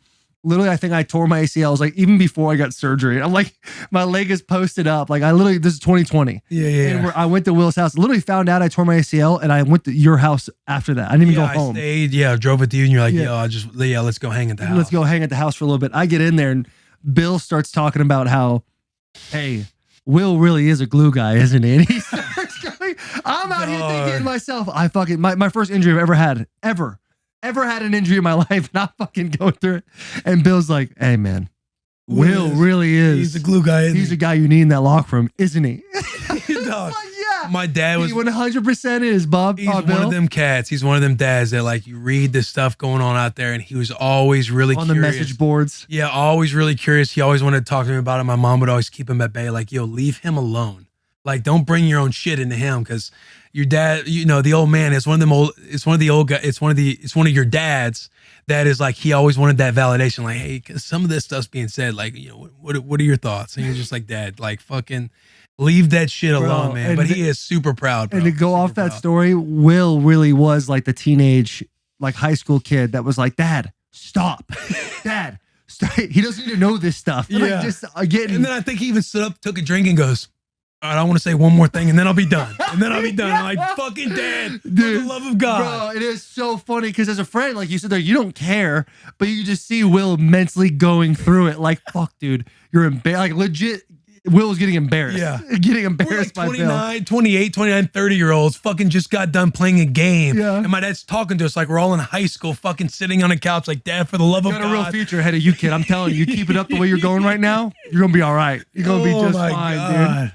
Tell you what, good, smart football player right there. That's what Will Compton is. Smart speed. Smart speed. Smart speed. I mean, I saw him out there today. You saw him on pump. He can actually fucking go. Yeah. Dude, Bill's the fucking best, man. You think Man. think they're looking at you for a role? And then Cody he had concussions, right? That's why he had to stop doing it. Yeah, Cody he had ended to up going to stop. Nebraska because of you. Yeah, and he got he had a concussion where he was basically blacked out for like 30 seconds. And it was the second one in like a 1 month span. Oof. And so when he talked to the doc, it was basically like, hey, it's, you know, your probability of getting more of these is escalated very high. Mm-hmm. So he had to stop wrestling. So there's always some like left in the basement for Cody, because I know Cody wanted to know, like, he wanted to be a guy that's like chasing a national title, like be at one of those events and be fucking yelling for the boy to like win a national title. Like that's the one shitty part about that whole thing. Yeah. He was already at Nebraska when it happened, right? Yeah. He was going on his second year. Like he And was they honored his scholarship. Yeah, I believe so. Yeah. Hell yes. Not like wrestling. Just looks at Mitch, right, Mitch? Wrestling. Well, I'm just kind of thinking like as I look around. Yeah, because Title IX, did they give wrestlers full-time Wrestlers aren't scholarships? full scholarship. They're all partials. Yeah. So when Cody first got there, Cody was in Jordan Burroughs' weight class. So they were partners together. So Cody, of course, was redshirting because Jordan Burroughs is like the fucking GOAT. What did it say? 7 gold medals? 7 gold medals and 2 national titles, Olympics. Did he? Jordan Burroughs did? He beat Chandler? But Burroughs was like double legs. I'm talking, type in Jordan Burroughs highlights. Like that shit'll get you fucking rolling. See, here's the issue with me watching highlights is like when I really enjoyed sitting with you right now while you're walking me through why Buddy got beat. Like to me, I enjoyed that because when I watch wrestling, the ref might be giving points and stuff, and I don't know the reason why. Like I am, I am as green as it comes when it comes to watching wrestling or UFC for that matter. Like I watched the fights this weekend. It was awesome. I can't believe Usman didn't really seem like he came out to play like that. I know he seemed sluggish throwing some of them shots he just too. seemed Like he seemed like he was he took that last loss and he was like built it up so much, and when he got there, his tank was just a little empty. Somebody said something like you're always at this certain peak, but once you get knocked out, it kind of changes the way you approach the octagon. I'm not saying that's what happened, but Usman hadn't been knocked out up to that point. In the last fight, Usman, what is the guy's name he fought? I'm so sorry. Leon Edwards. He was beating Leon's ass for all 5 of those rounds until like the last minute and a half, and then just catches an elbow or catches a kick. Catches a leg kick, gets knocked out, and it's over just like that. And I thought for sure Usman was coming. I even tweeted, I said he's coming for vengeance. And I thought he'd win that fight from too. the get-go. It was like, man, Leon Edwards, he seemed smooth, like he was like comfortable, like this is where I'm supposed to be. Yeah. And Usman seemed like, I know I'm supposed to be here, but I don't want to act right now. Like he was at trying the to top make for something too long. happen the whole time. Yeah, like it seemed like he was the aggressor, but here's Jordan Burroughs just fucking. The title of this video is 3 minutes of Jordan Burroughs ragdolling more Olympians than Zeus. Bro, he's like Jordan Burroughs is him, bro. Now, what is the circle for? Is that like a sumo wrestling thing? You get him out of the circle, you got to get back When in? you push your opponent out, correct, Will? Yeah, there's different. There's Greco, there's Bro, freestyle, look at and there's this motherfucker moving. Yeah, there's- damn.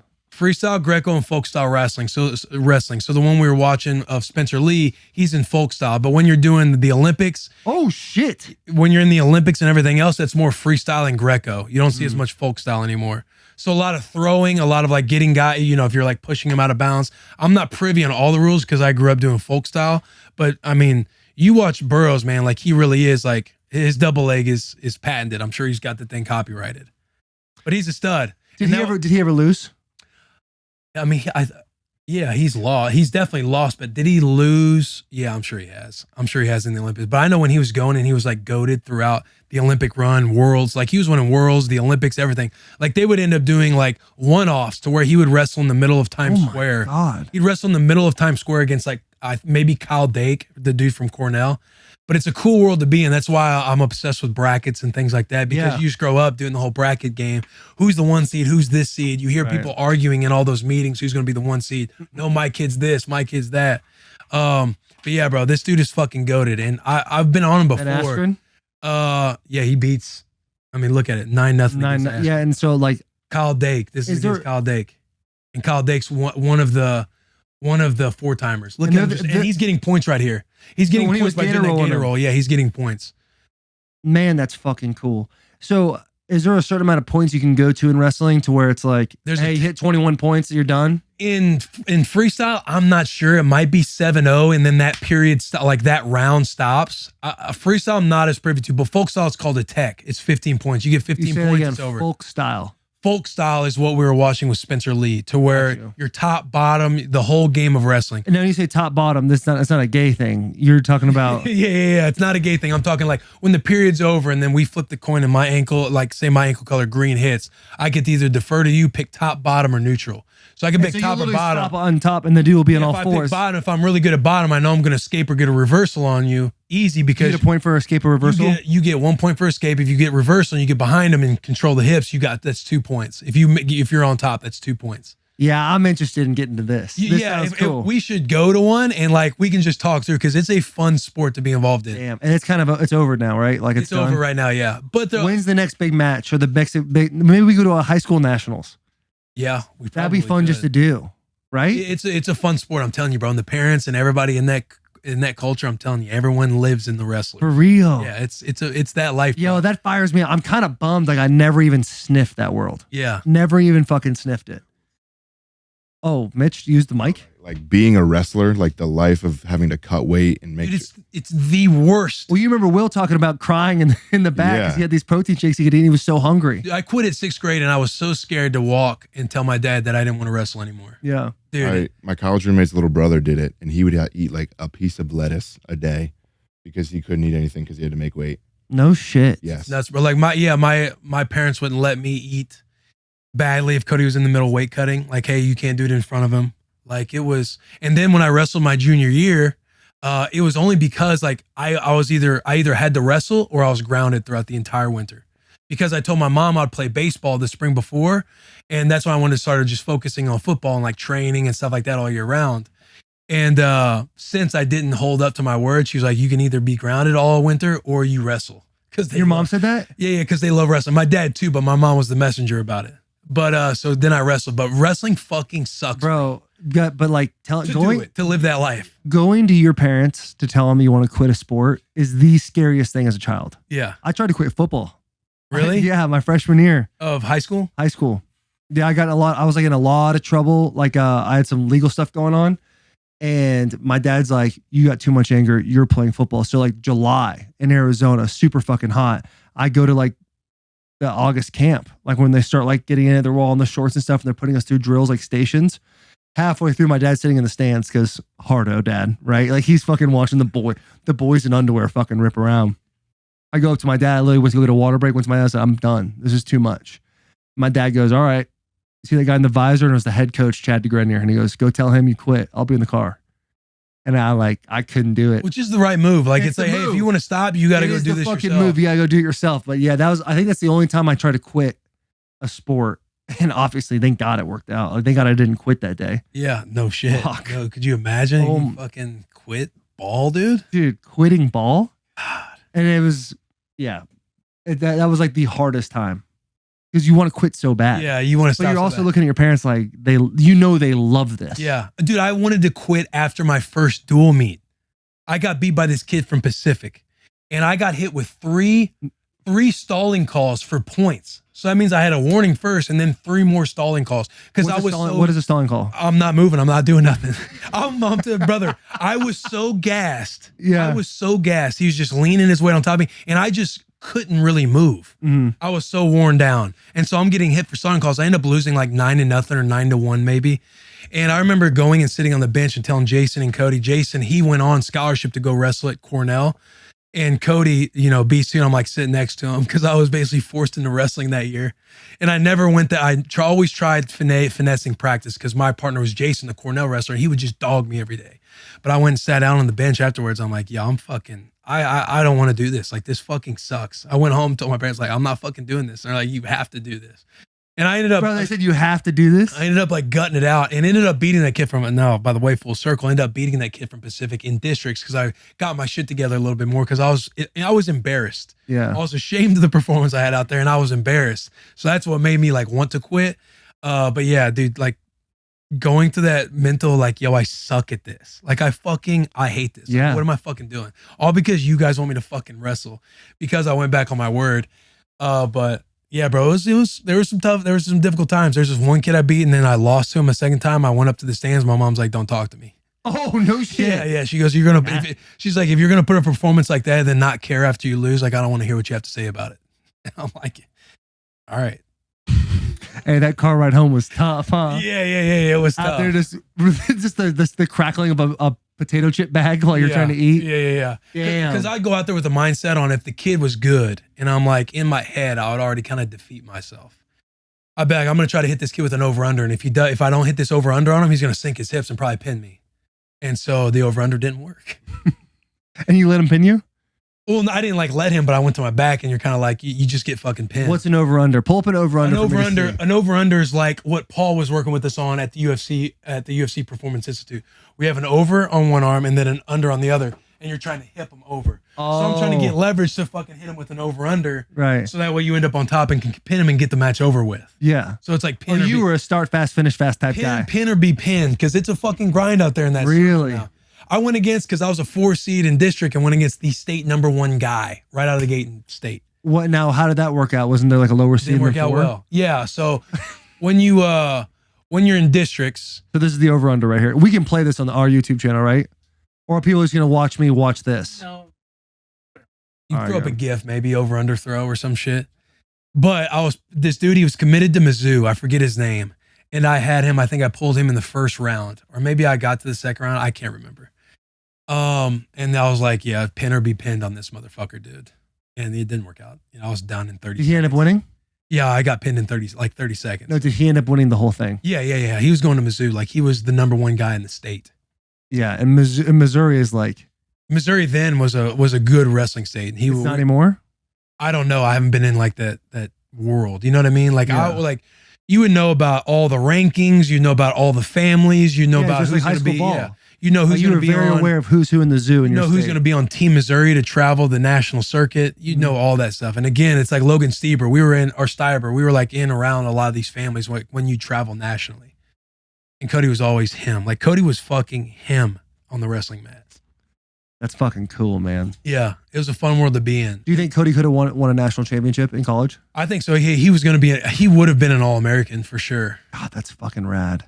Yeah, That he would is have been an fucking All-American rad. for sure. At that level, bro, it comes down to like, dude, wrestling is a different fucking sport. One day, like, you'd come home, we'd live together, and I'd be like, oh, what was your guys' workout today? And they're like, oh, they drove us 2 miles outside of Lincoln, dropped us off with a 45-pound plate, and it was up to us to get it back to the facility.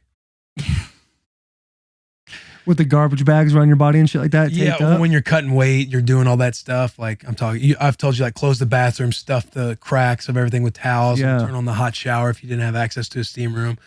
Jump roping, spitting, doing absolutely everything. Spitting? Yeah, just spit. Anything you come Just up, get don't fluid swallow. out of your- Just yeah. get fluid out of your system. That's dangerous shit, dude. I remember in high school watching the wrestling guys, they'd have like garbage bags, like holes cut, but then taped. So it would seal it. It'd be like a pseudo like sweatsuit. Yeah. It's nuts, man. That's crazy. It's nuts, but it's a rough life.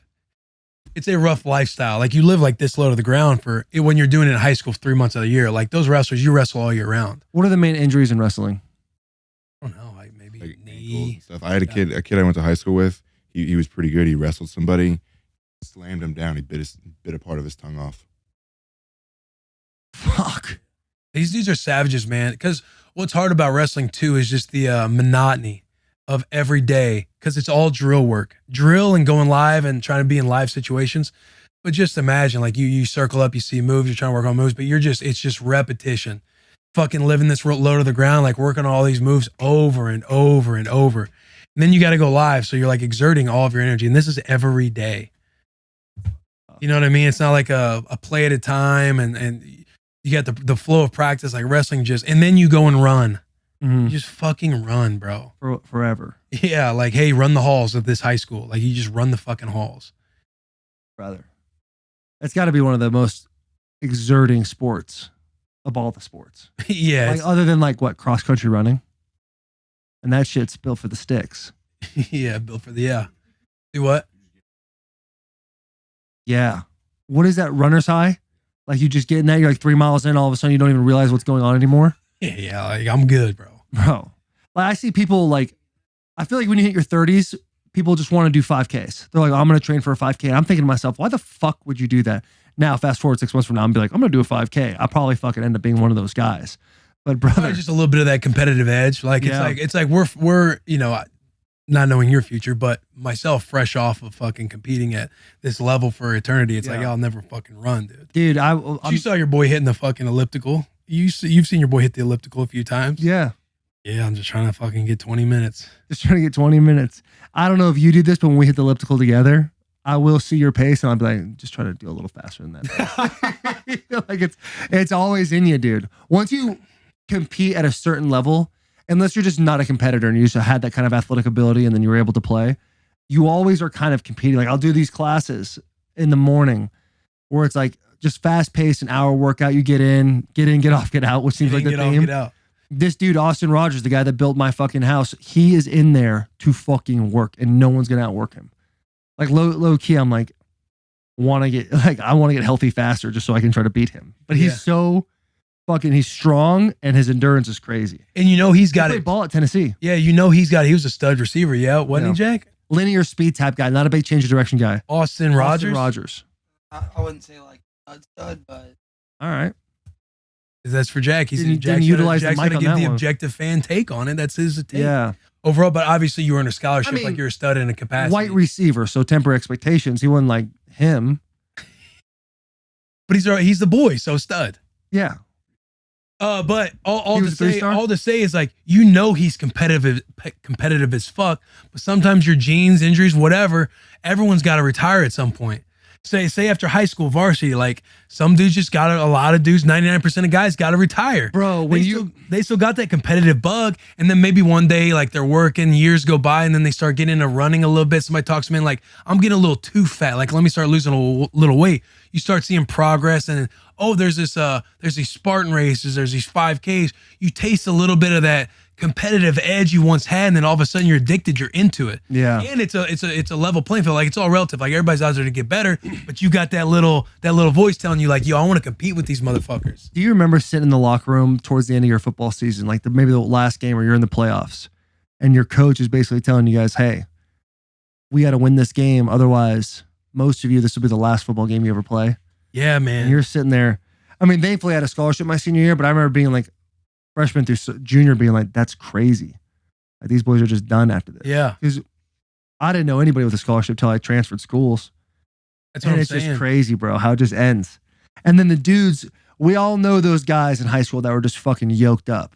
And you're like always a little bit jealous of them. Like, damn, man, he's just fucking rocked up like that, slaying in high school. And then you see him like 10 years later, like a 10-year reunion maybe you go to, and they're kind of just fat. They just kind of kept fucking rolling. Yeah.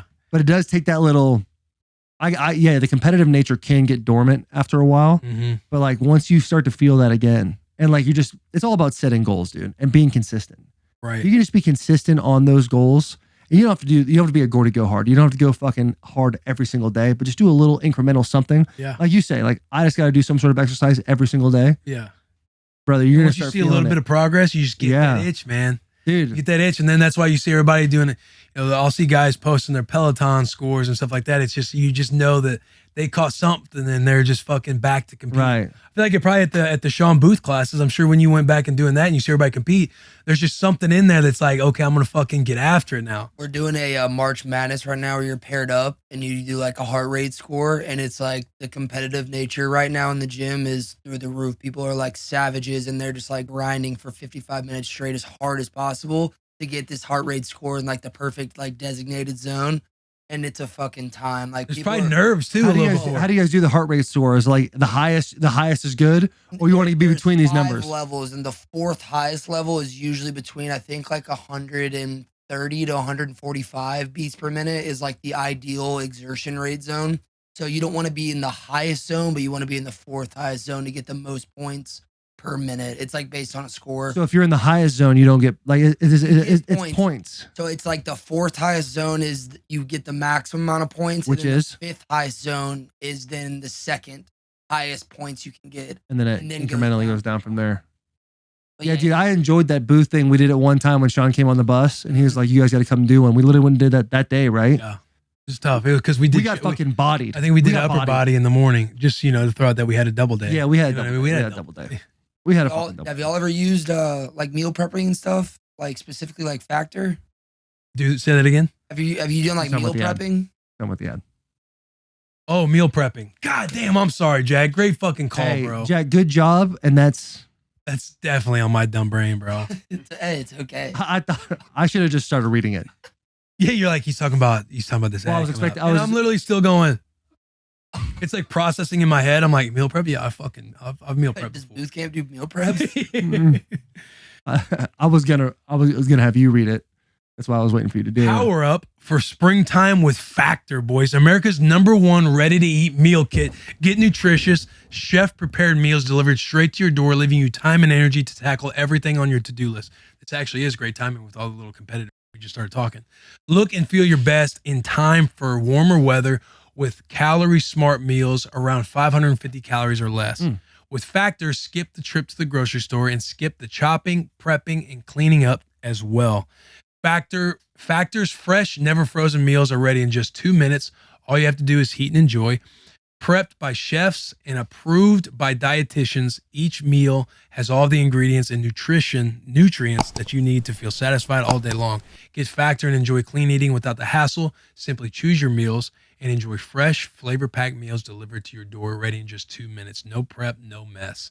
Head to factormeals.com/bussin50 and use code bussin50 to get 50% off your first box. That's code bussin50 at factormeals.com/bussin50 to get 50% off your first box. That's worth doing, boys and girls. Yeah. Because we think about the summertime when it's a little too late. Right now, we're on that fringe. We know it's coming. If you haven't started on that summer body, use Factor. Yeah. 50% off your first box. Yeah. Bussin50. I mean, who wouldn't love that? No question. It is. You got to win the war in the kitchen. That is the war. You can go and lift all the weights in the world, dude. If you don't have a good little diet, putting them good little nutrients in your body, you're going to look like shit. Yeah. That's just what it is. That's the game for your boy. Like the war in the kitchen is alive. Do you want to talk? Hold on. Was that number 4 or number 5 ad? We have one. One more. Nice. One more ad. And what's going to be? Duke Cannon. The best. Yeah, we got some exciting stuff coming up with Duke Cannon and some other exciting stuff I want to talk about that we're going to get into this summer possibly. I want to get ahead of this so that people know. Last year, we did a beer Olympics with the Tennessee Titans. It was a great time. It was an all-day affair. We finished practice and immediately went there.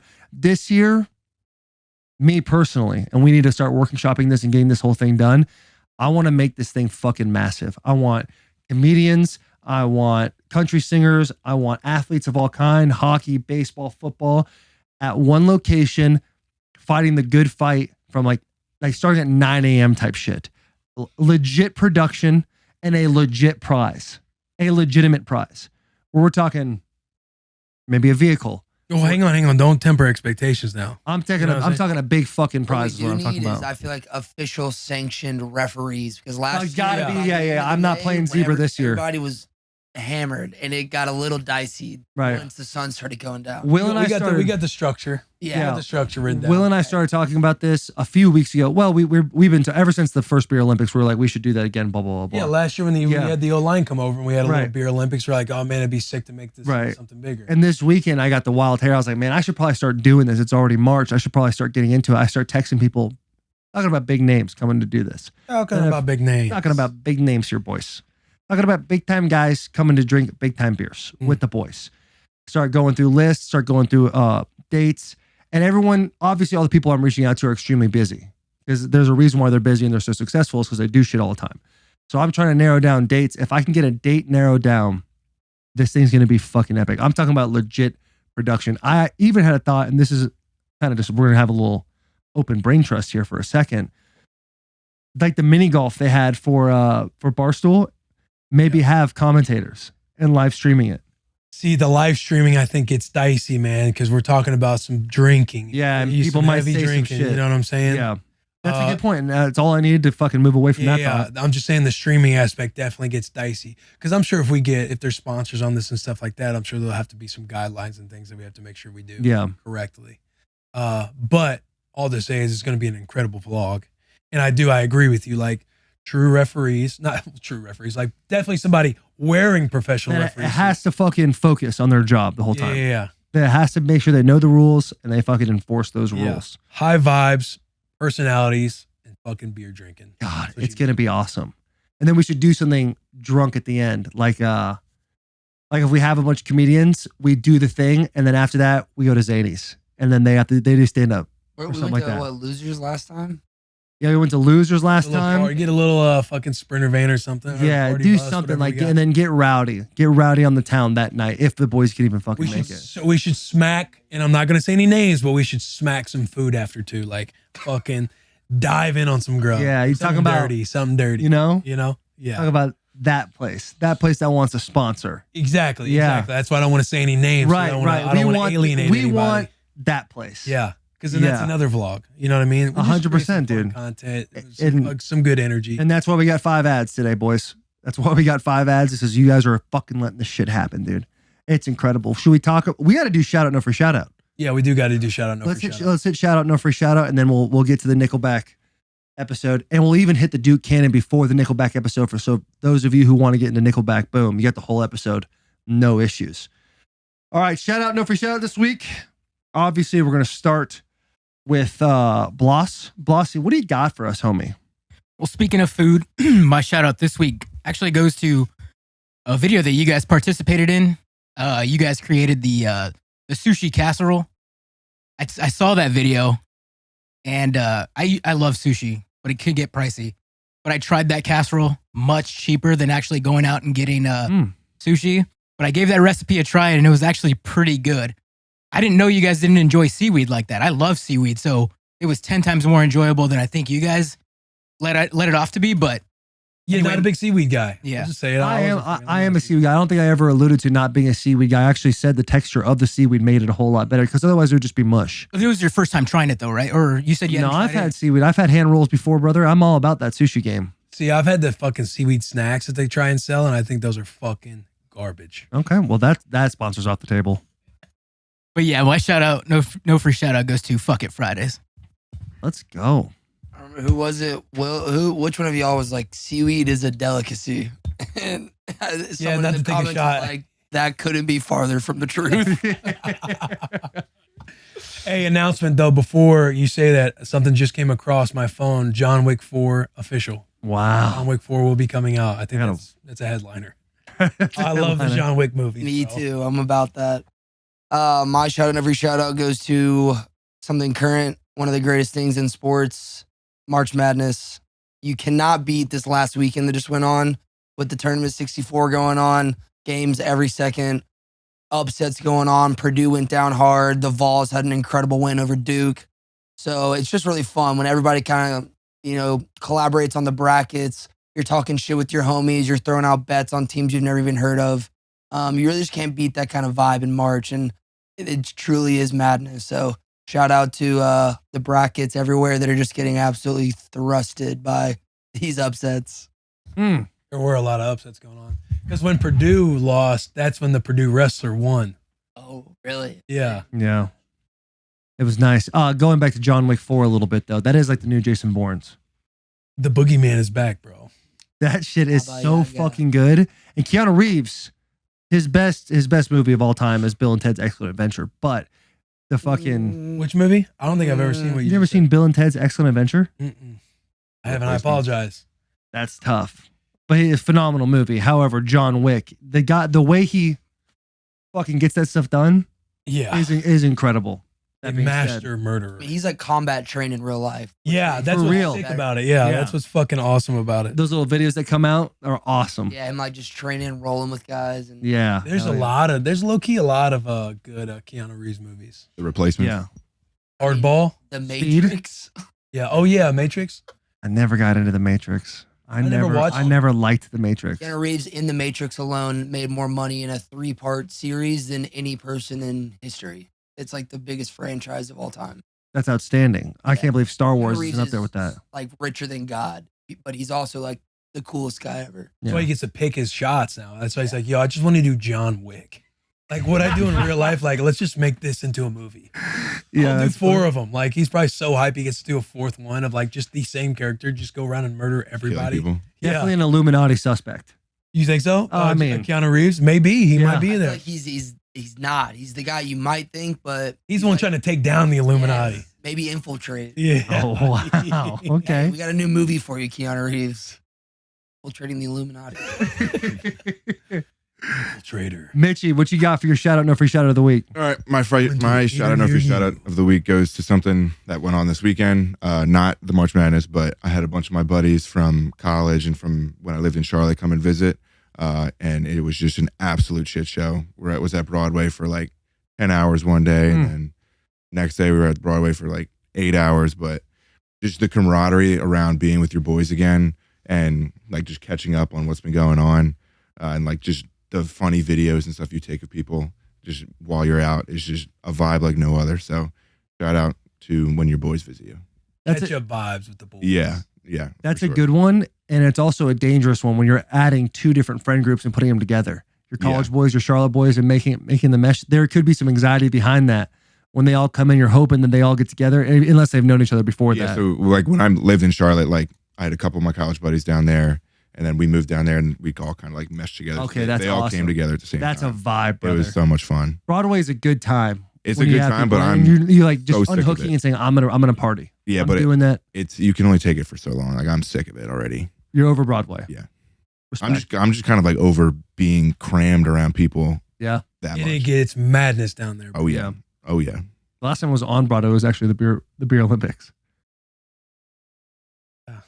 The last Me, time it I was was there. literally like a month ago. Unless you go to Acme for our Month or two our watch parties or pregame whatever's. yeah. Gates. Down at Acme. Okay, thank you. Watch parties as well. Yeah, been to a couple of those now. Willie, what you got for our shout out, no free shout out of the week? My shout out, no free shout out of the week goes to a simple pleasure in life. And it's even the simplicity of this is something that was very refreshing when I did this last night because I'm good to do it maybe a time or 2 each week. But my shout out, no free shout out goes to the smell after lighting a match. I will take matches, pull it out of the drawer, and I will literally just light a match and watch it just burn to the end until my fingertips get a little burnt, and then I pull it out, and then I just fill the room with that scent. Just And I stuff it in. love it. Hell yeah. And I love that scent. So that's my shout out, no free shout out. That is like, I was sitting back last night and I told Charo, I said, I got a shout out, no free shout out. Because she goes, yo, you love lighting matches. And I'm like, I really do. And I'm like, it's going to go to this simple pleasure. Like, it just brings me a very short-term joy of just taking in that scent. Hell yes. But my shout out, no free shout out, bro. It's funny how men like unique scents, like a match being lit and then just smelling the match instead of putting a candle on, or gasoline. Gasoline is one that, for whatever reason, you get a nice little huff before you get back in the car after filling up the tank. Yeah. Did that before I came here, actually. Or if you get a little on you, it's like, oh, it's you do the- disgusting, but you got a weird fetish of smelling the gasoline. Yeah. Yeah. Or, and I might be alone here on this, give a little and then giving a little. You know, that's weird. Nah, that's straight. That's everyone does. that Okay, shit. good. If I'm you just lie- making if sure. you- Sometimes I like to get that wedge in between like the groin. I'm like, what is this really? And for whatever reason, you're like, yeah, I can understand how people would not like the smell of that. But for whatever reason, I'm liking my own scent right now. You don't like it, but you're like, for whatever, want to do it again. That's what you're into, Jack? Because I'm saying every dude does that, but No, I mean I'm not into it, but like I'm not gonna lie and say that that's weird. Like I feel like every guy does that. every guy does that. But nah, like being into the scent, I think, is where we got to draw the line.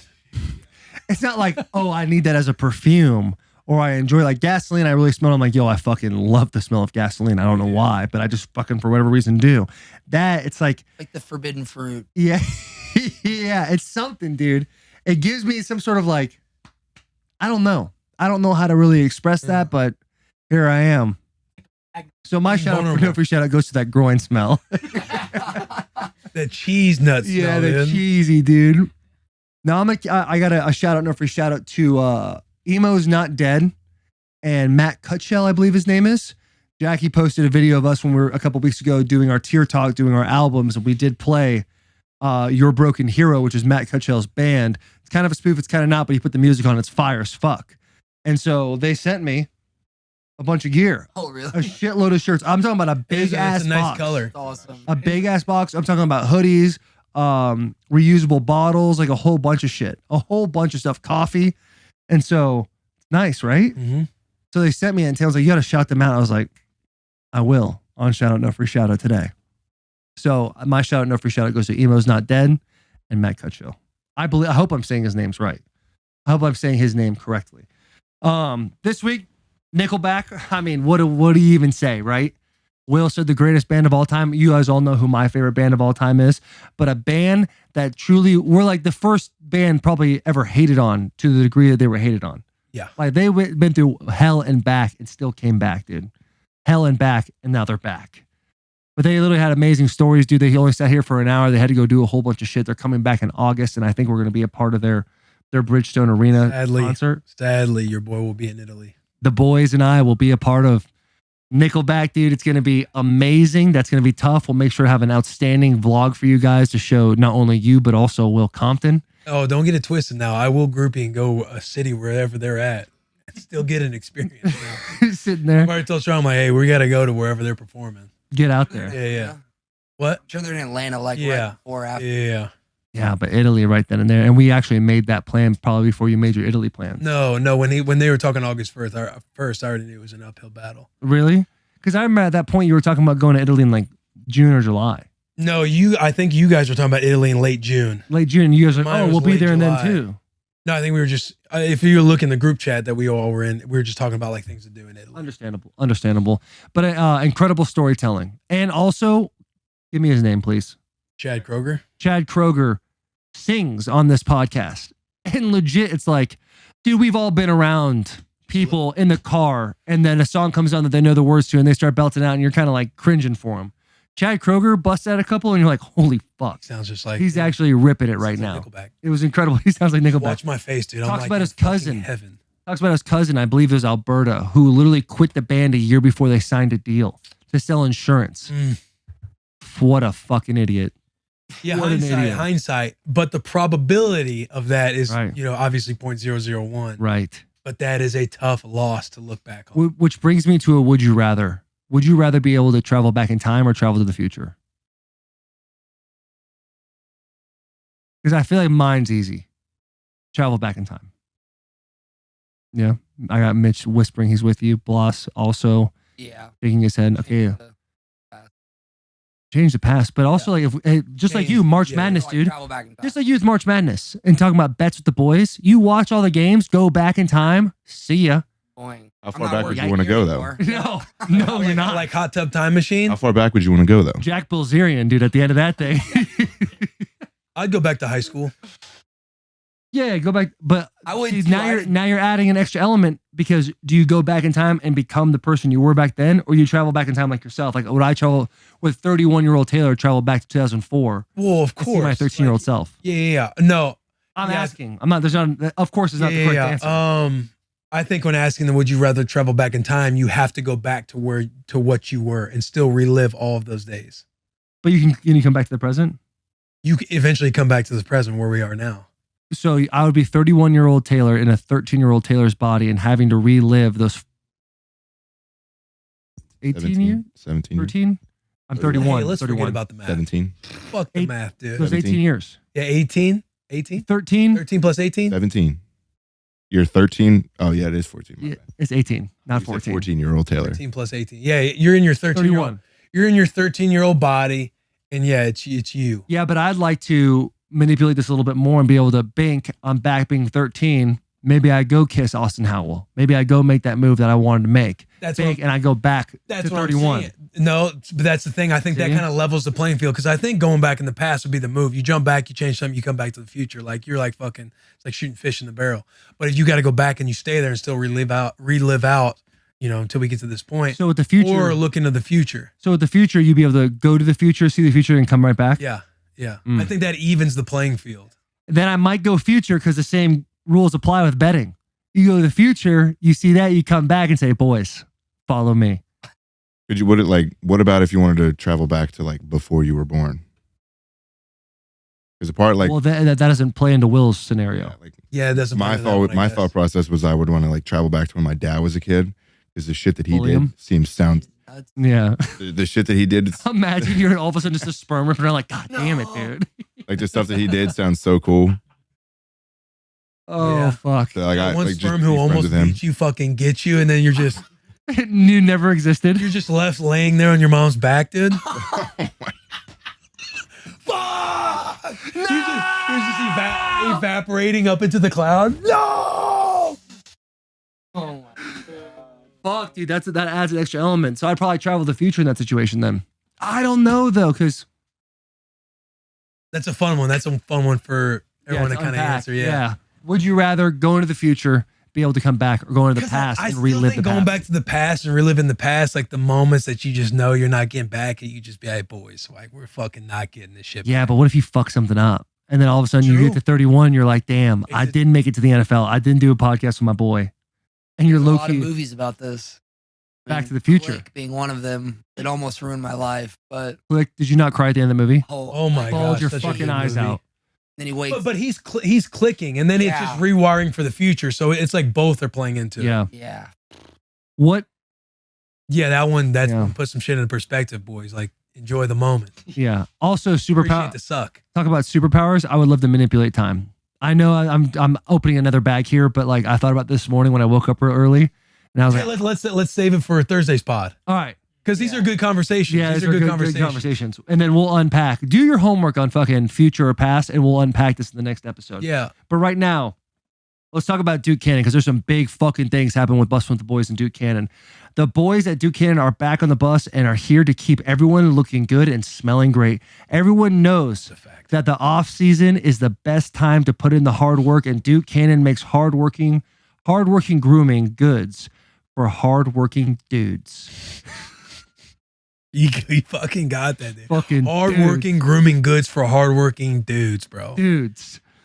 From their thick body wash to their big ass brick of soap and antiperspirant, antiperspirants Yep. and deodorants, Duke Cannon has your back, not like Mitch's mom's back, and your pits, dude. Shop for your mom. I hope, Dude, I hope that's- Grandma is Will loving definitely this started episode. that, dude. Personal endorsement. I'd like to let you guys know that I use Duke Cannon every single day. I have the cooling deodorant on right now because it gets hot on this bus. And I might be pitting out a little bit, but I'm feeling fresh and recovered at all times, dude. Do us a favor. Use code Sandalwood Bussin. scent. You want to say that again? I would like to shout out Sandalwood scent. Their sandalwood, incredible. It's And my favorite. That's my favorite. And I will say there's another scent coming out that you guys are going to you're going to love it. Use code Bussin10 to check. Check out. Use code Bussin10. No, hold on. Let me You reset. Use code Bussin10 at checkout on DukeCannon.com for 10% off, courtesy of the boys, or pick up your favorite products at your local Target retailer. You crushed it. Thank you. I would love to continue this podcast because it's been a whole lot of fun with you boys, but we had a whole other podcast to do tomorrow for Thursday. So I figure we hang it up and we get right into this Nickleback podcast. Love that idea. Do us a favor, please subscribe, unsubscribe, resubscribe, be a friend, tell a friend, do the pay it forward thing. Tell two people who tell two people who tell two people. Let's keep this thing going to the moon. This thing has been going amazing the first quarter of this year. Thank you so much. With that being said, let's get right to this Nickelback podcast. I watched. What's up, brother? How you doing, man? Living the dream one day at a time. Daniel? Taylor? And then he did this thing where he opened up a box full of gifts from, or like. Oh, this is during COVID. That was my favorite. Dude, the unboxing was He unreal. was just like opening shit up. I know. And then, so somebody chucked one of there was like a Nickelback CD in there. And then I watched him like, oh, fuck, here we go. Yeah, I'm you like, thought you were about to dude, catch those he's hands. Like, he's going to just start shredding this. And he pulls it out and he goes, I bet you people think I'm going to talk shit. You know what? That's a really good band. It's a good band right here. And then he just goes right on the next thing. And I was like, okay, I fucking love this dude. Yeah. Now just like, that was Dave is really like that, man. I don't know when this episode's coming out, so if we put this one out before Dave was on here last week. Okay. He's gonna be our 200th episode. Oh. And the guy just steals views. I mean, he really has just done something amazing. Do you know how Barstool started? Not really. For me, like Yeah. the extent of my knowledge on the whole thing was just him doing these pizza reviews. Yeah. That was my introduction, because I just kept looking over at my girl's iPad and I'm like, why are you watching this dude do pizza interview or pizza reviews? Yeah.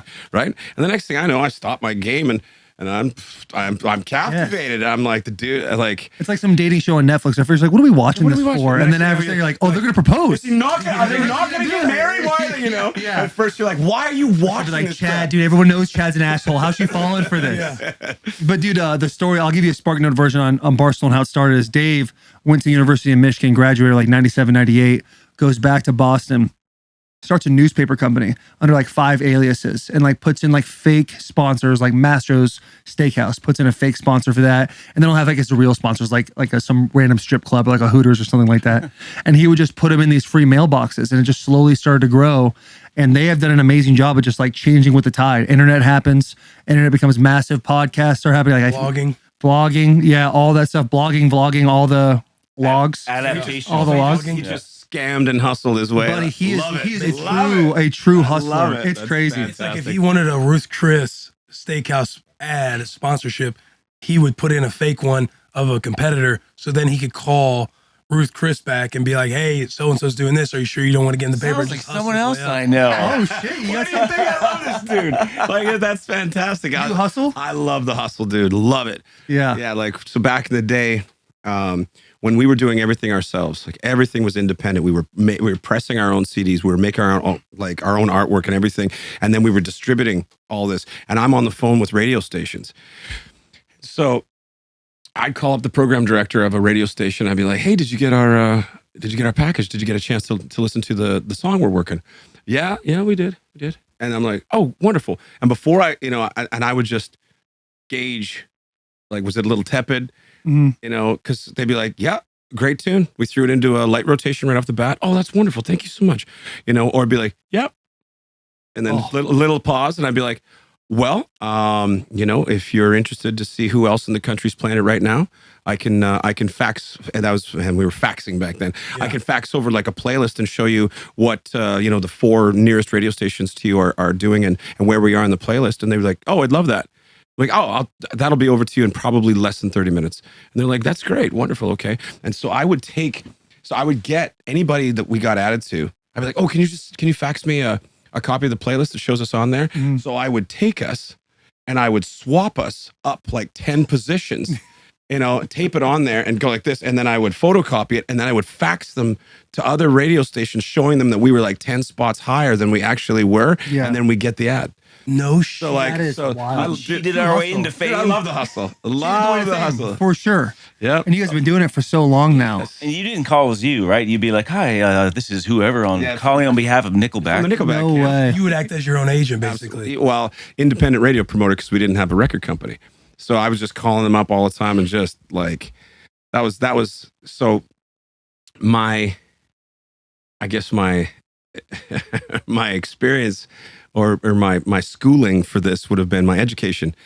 I was a telemarketer for a while, and I'm like, "So what am I doing?" And they're like, That's got to be like the essentially, worst job of all It's time. terrible. Oh It's my God. absolutely horrible. It You're is. just sucking donations out of old ladies, and you're just like getting on the phone with these people and just trying to get their money into whatever company that was making. Old ladies are giving it to you. Yeah, People are just bitching you out. Manipulating them every way you Yeah, could. Right? yeah. Just It's pick them up. terrible. Yeah, but it's like, the one I was doing it for was Make-A-Wish. So, it was, at least it was a good cause. Yeah. So we're doing the Make-A-Wish Foundation, and I just got so good at getting on the phone with people. So when it came time to like, okay, well, who's going to call these radio stations? I'm like, I'll do it. I was a telemarketer for a year, and it's like, I got this down. And then it's just like, you just have to be charismatic, cool, get a rapport going, get them talking, Right. Remember their name. Storm that just rolled through there. Yeah. You guys all right over there? Oh, it's funny you say that, actually. There was a lot of hail. And they just started going into it. And you're like, Yeah, oh, get hail's 'em the talking. worst. Get them talking. Yeah. And then just get a little something. It's like, I saw your hockey team. You guys let a whooping on the whoever. It's like, no, the boys are doing well right now, and just get them going. It's Yeah. like, get them talking. Get them to like you. And if you get them like, and all of a sudden it's like, I will never play this band. I'll give you a shot. Yeah. Sales. You're just selling, and that's the bit. So to take a step back, how did this whole Nickelback start? Like what was your process? Where I'm really going to do this? Because when I was listening to the interview I was just telling you about, you were at a Metallica concert, smoking a joint and getting arrested and spending a few months in juvie. That's where I was at that point. I don't really have to answer the question. Yeah. No, I mean, I was 14, I think, when that happened. But Brother, I think everybody spent a little time in juvie. Yeah. You never went there? No. If I you hated the juvie. I was a good kid. Yeah, you were out hustling behind the curtain. Yeah. Attaboy. Do the stuff to where then, when it gets too far, you kind of just fade. Yeah. back. Oh, that's crazy. You guys would do that. You kind of just snitch on everybody else. Exactly. Yeah. No, if you go and if you did a little stint, it was a hell of a deterrent.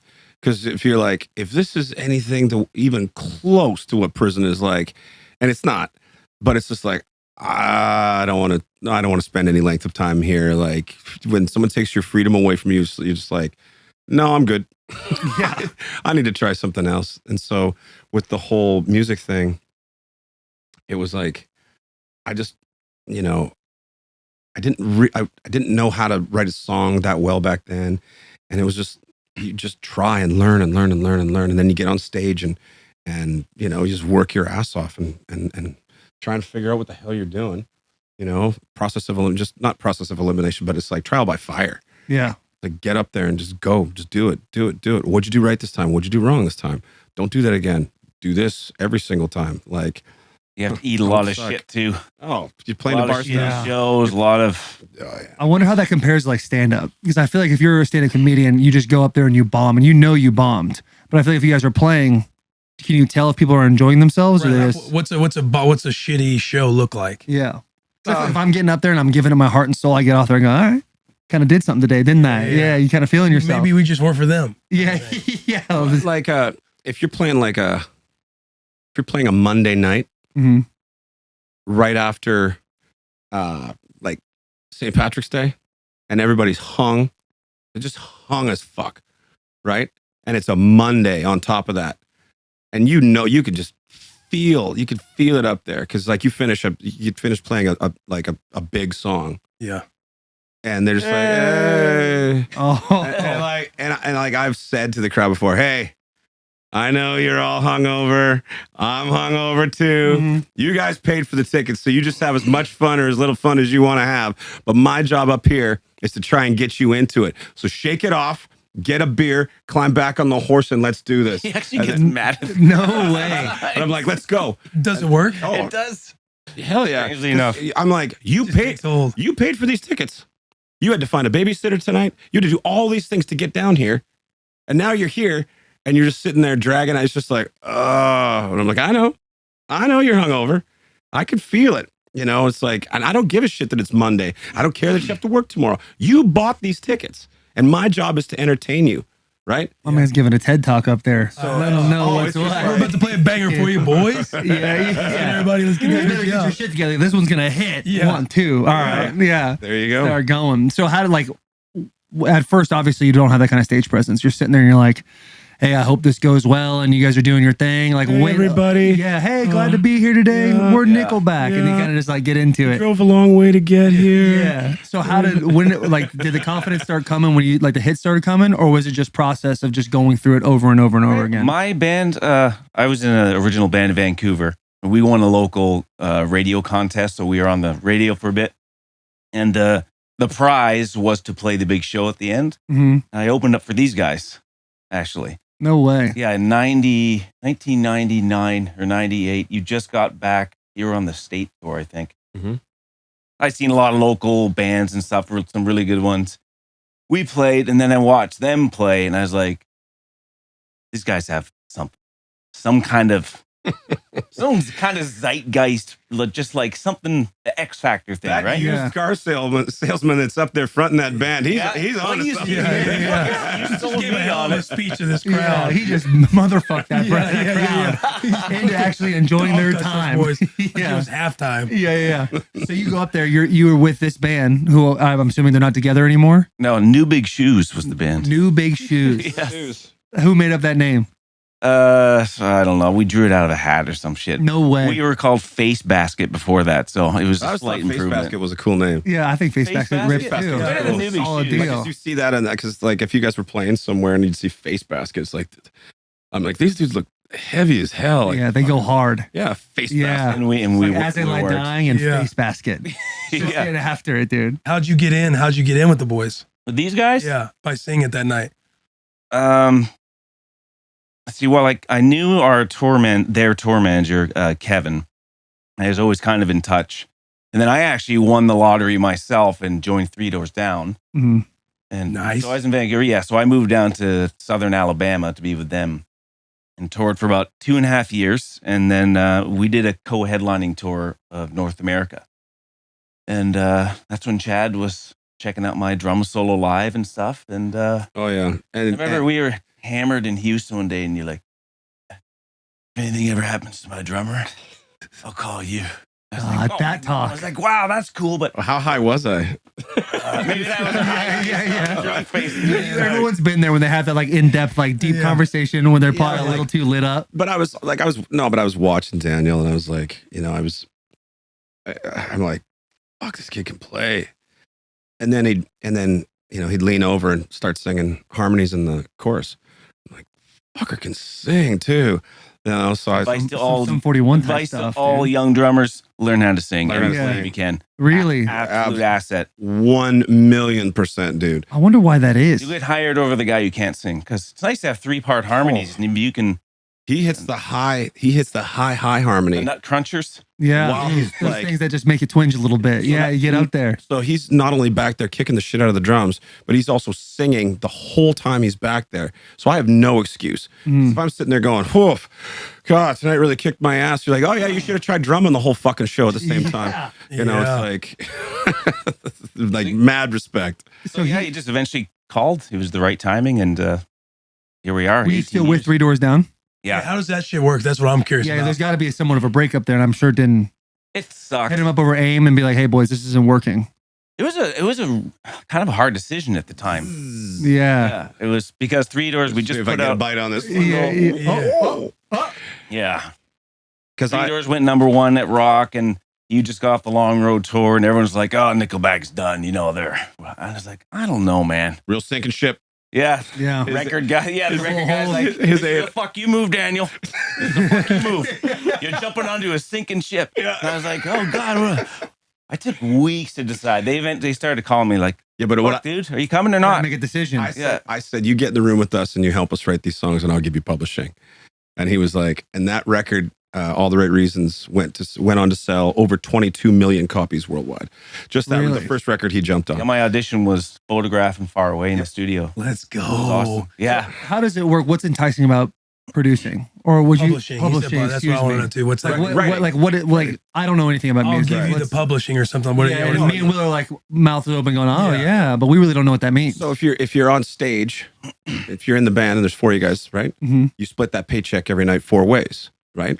But when it comes to the song, when the song is generating revenue in terms of publishing, in terms of the writer's share, Mhm. when it gets played on the radio, when the albums actually sell, there's like 20 different revenue streams that come from publishing.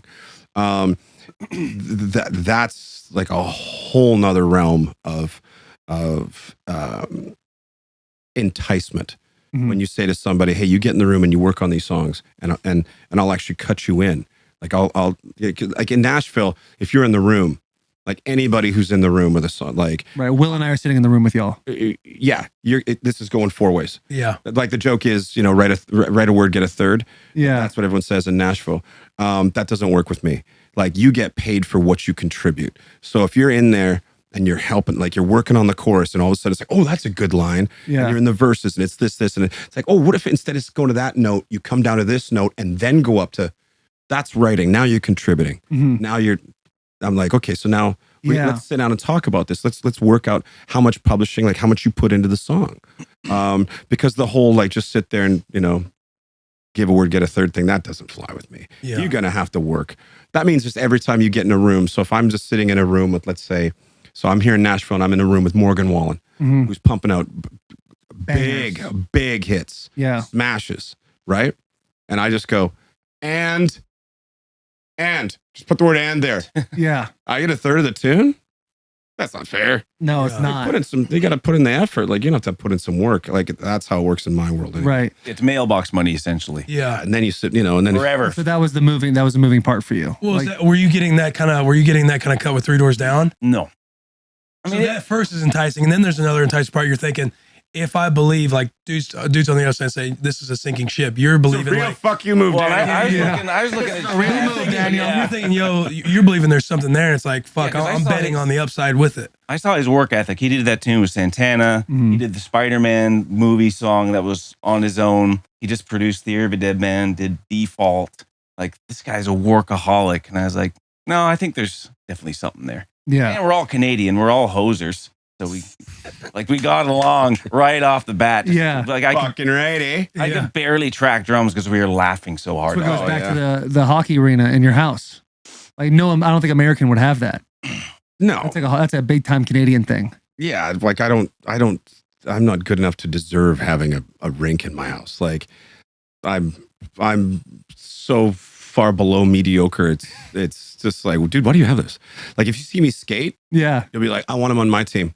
And then like give me one hard pass and be like, yeah, no, I don't really want him on my team anymore. Yeah. Let's go to someone else who's you, like, you can skate, but no handles. yeah, I skate like Brian Boitano, but like, Seems like he can skate a little bit. Yeah. Like he's down playing He's a little playing bit. us down. I- One once he day said I we'll get be a- up at his once he said house. I and get a like, what are we going to pass. skate? Yeah, We're yeah. ankle bending. We're like, Falling in the corner, holding on to the side. He's Yeah. like, what are you guys doing? Yeah, at least you Ripping can around. skate. yeah, well, I can shoot. I've got a pretty accurate shot, but yeah, like there's some certain skills because I didn't play hockey growing up. Right. I was so busy. Like my dad was ecstatic when he put me on skates because usually you hold on to a chair as a kid and you push the chair so you don't fall over, right? Mhm. So you put the chair out and the kid goes, my dad's always like, oh, you took about 2 strides, push the chair the way you're, and he's like, oh, I got a hockey player. Right. You know, right. and he goes, the and then- golden goose. Yeah, but then he goes, then my dad says, you got old enough to play hockey and all you wanted to do was chase girls around the arena. All you wanted to do was just go play, like, all you wanted to do is like public skate and you didn't actually want to like put the gear on and go play hockey. Because I'm like, wait, I just got hanging with a bunch of dudes? Or like, I can just go, like, I can go chase these girls around? My Right. dad's like, oh, God, he's not going to play hockey. You got half of it, though. I feel like that's a real hockey mindset right there. rock star in the making. Yeah, Right. for real. Right. Chasing the women. So the boys are all Canadian. You're like, this is going to be a good fit. Yeah. And what was it 3 Doors Down? Where are they from? They're originally from Escatawpa, Mississippi. Escatawpa, Mississippi. Oh, wow. Yeah. Big difference. Yeah. What was it like on your side, your guys' side, making that move in the business with the drummer? Well, the thing is, we knew Daniel. Like Daniel used to play. So when I was on the road with Nickelback, I had a buddy that watched my house while I was on tour, and he started a band with him. So he was at my house I was playing, rehearsing on his drum kit when he was on the road. yeah, No playing, way. playing my drums. So I knew Daniel long before he was ever in. Guys in my house playing my fucking drums. Daniel, don't touch Yeah. my fucking drum set. while we're Yeah. doing it. The one thing I was like, bring your own snare. It's like, stop kicking the shit out of my snare. I was like, True bring, enough. bring your own snare. But then, yeah, and we were also like good friends with the Three Doors guys. And so when we just sort of, we threw the offer to Daniel, because I knew that you weren't like an official member, and I knew you weren't getting publishing or anything like that. And there was tension. There was For definitely sure. some tension. There's got to you know? be, yeah. It's like, I'm like, well, so what? Because what we were kind of doing at that point in time was like, well, either put him in the band or let him go. Right. You know, which You're like being his agent for him. put him in the band or let him go. Yeah. No, because all we had to do was throw the offer on there. So either you're going to make him a full member or we're gonna take him and we're gonna put him in the band. Mm-hmm. So balls in your court. I know it's shitty, but you know what? I think you guys are gonna get this one. You can't win the Super Bowl if you don't stack your team. Yeah. Looks like you won that. Look, yeah, I guess it wasn't a sinking Yeah. ship. So do we. Yeah. No, yeah. It's a good 100%. partnership. Yeah. So what was your drummer doing before him? Yeah, was there saltiness when that conversation had to happen? Yeah, because I like to think maybe he was an alcoholic or something. He was just like kind of ruining his Well, own and life. it's Yeah, like- they're like, hey, this is best for you. And you're traveling, you're about to leave with the boys, and you know he's staying back and going to be playing on the drums. So you're like, man, this guy's pretty tied in. Yeah. The Dialed. The Yeah. thing was, we got signed with Ryan Vicadol, and he's a brother. That hurts to talk about this. He's still a friend. We're on good terms again. Good. It's It's actually really hard, because we got signed together. We did multiple world tours together, and then you see him start to phone it in, and you realize it's like, dude, you can't be phoning this in. Like, we want to go to the next level. Mm-hmm.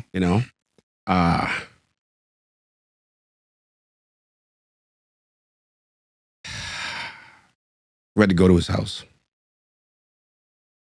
I bet that was fucking a hard drive. dude, and he had no idea. Fuck. And we're like, we gotta tell you something, dude. He's like, what's going on? Like, we feel like you're just not putting in the effort, and you're not stepping up. Like, we all I'm trying to write the best songs of my life, and I want to take this band to the next level.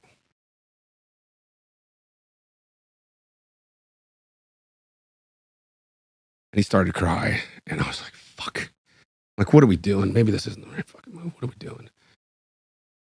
And we stuck to it. Chief was there.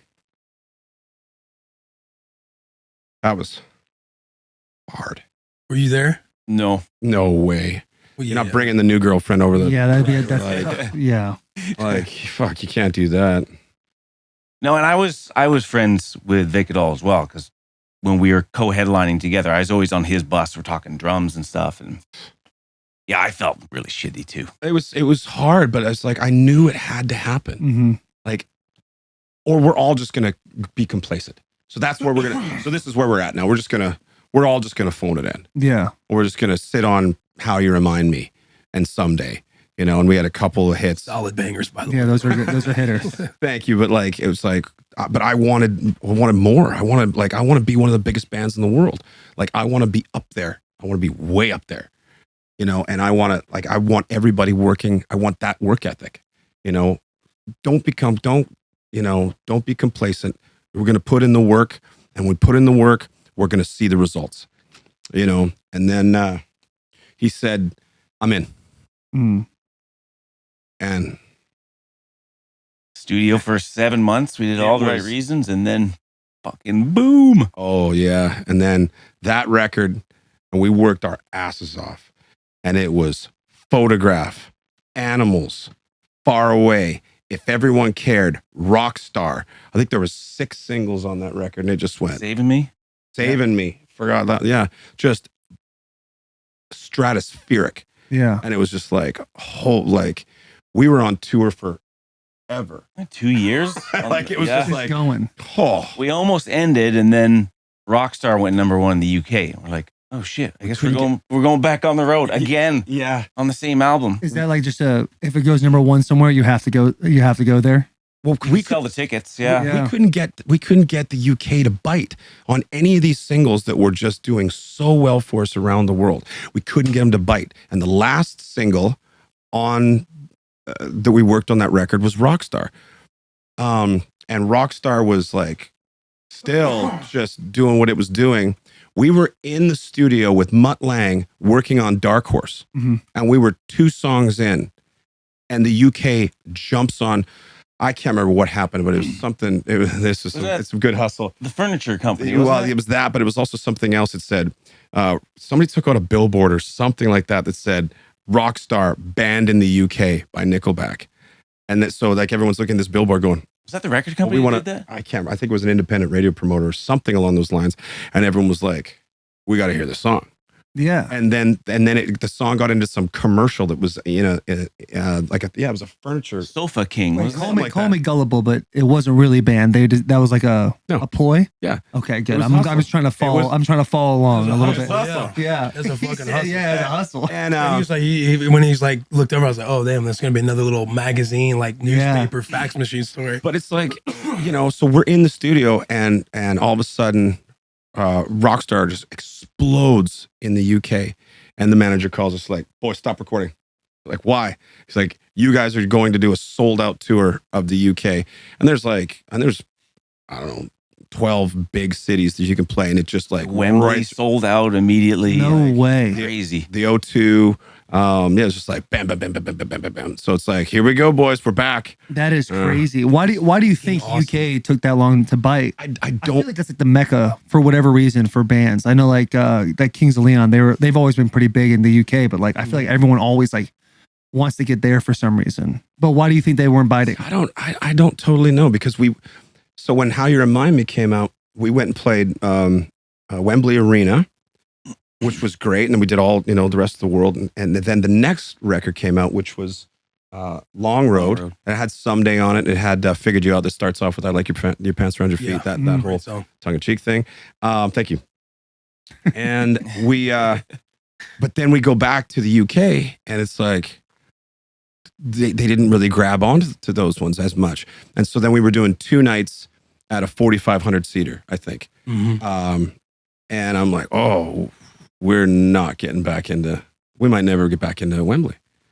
And so then we did the whole rest of the world on like 5, 6 singles on the next record, and the UK just wouldn't jump on anything. As soon as the Rockstar hit, it was like we sold out Wembley and the O2 in 1 week. So we played Wembley, went out and did a whole bunch of other shows, and then came back and finished the week It's like on the other side of town. yeah, the Really? O2 In London, which yeah. holds about 18,000. What was Yeah, I was Wembley going to like? ask how many people that is. That's wild. It's fantastic. I mean, you're playing these great venues where you've just heard of all these people playing, and I was always worried. I'm like, we're never getting back in. We're never going to get back in. Right. Imposter syndrome. It's just like, and then all of a sudden, bam, it hit, and here we're back. That is just Yeah, that's wild, dude. Yeah, that's cool. I Can't hit. imagine. I remember when that album was out, we hit a concert. I think I was a sophomore or junior in high school. It was in St. Louis. Went out there. It was the best, bro. Went back. Best friend that I was dating at the time.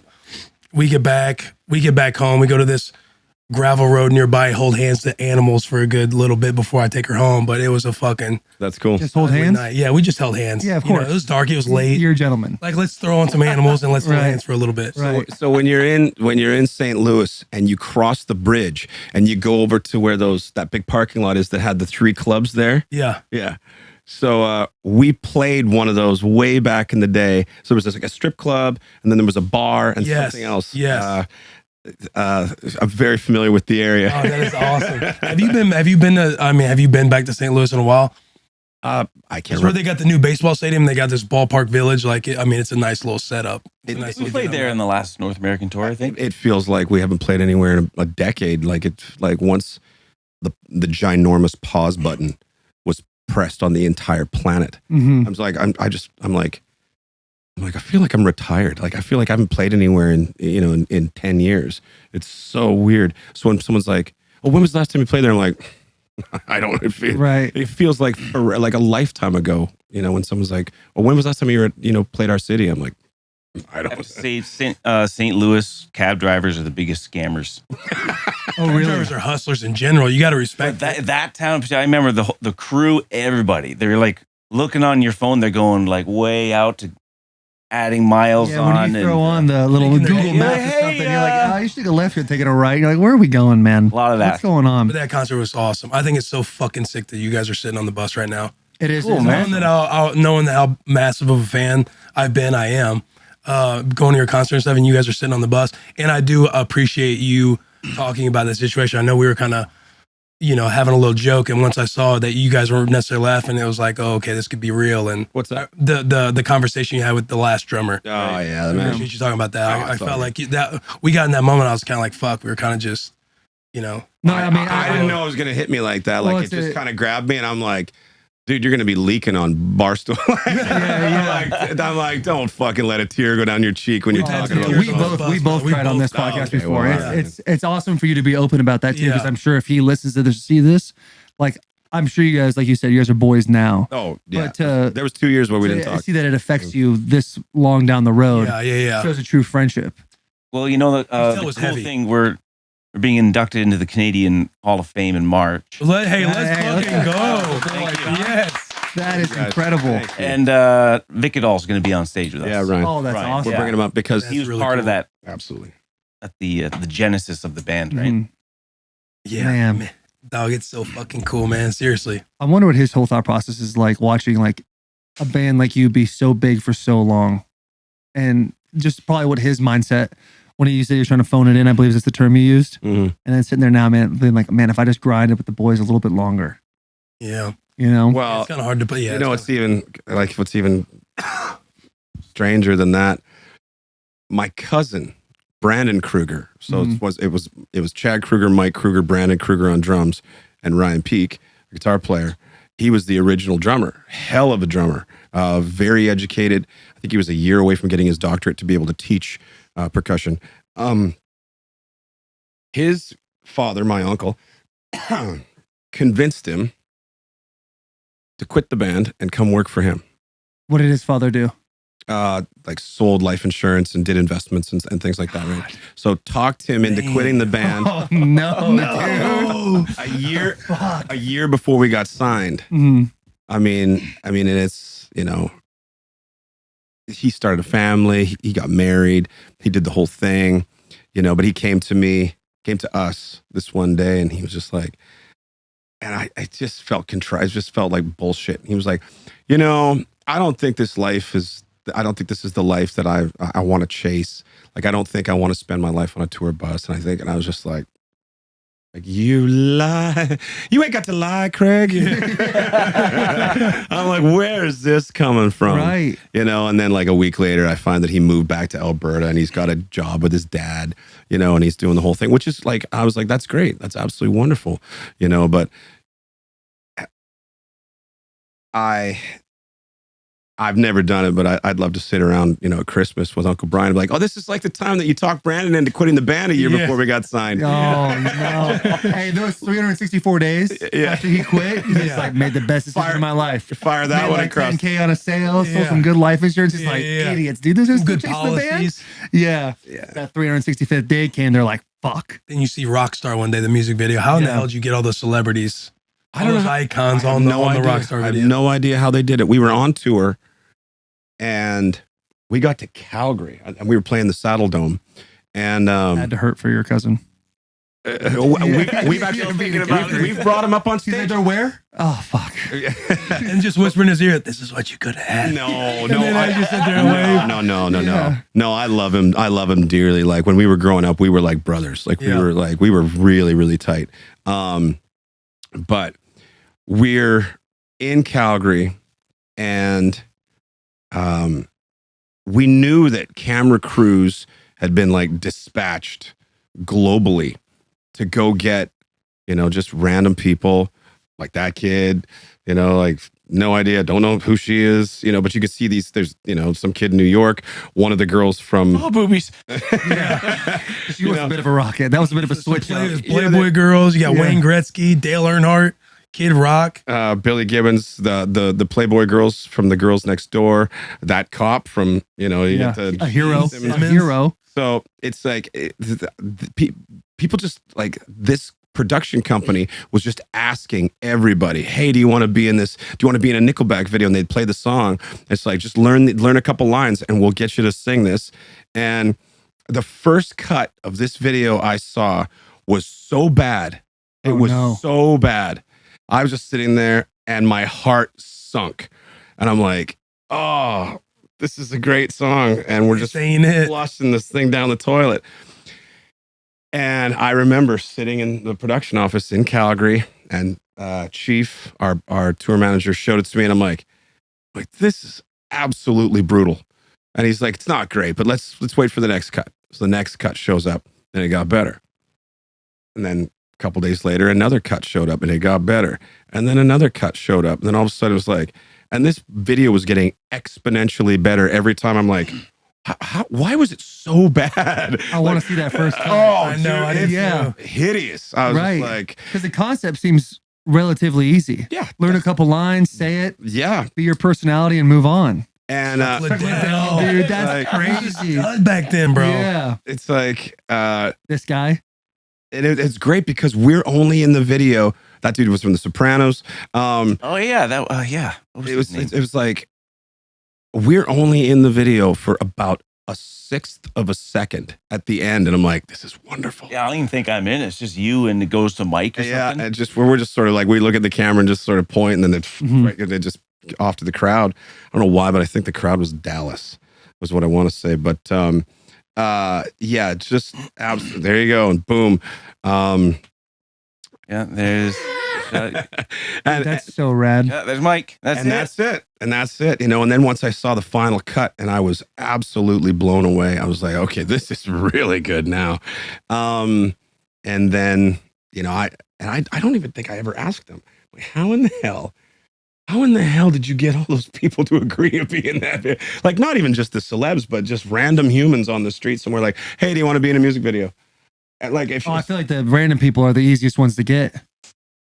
I would be like, You're gonna be in a music video. Would you like to do a what couple music video? things? Nickelback? You got it. Yeah, Do a yeah. couple lines. Play it for me a couple more times. Because it's Bro, rock this star. is my moment. This point, Right. you guys had some bangers out there already. Yeah. So it's like, hey, Nickelback's making a music video. Right.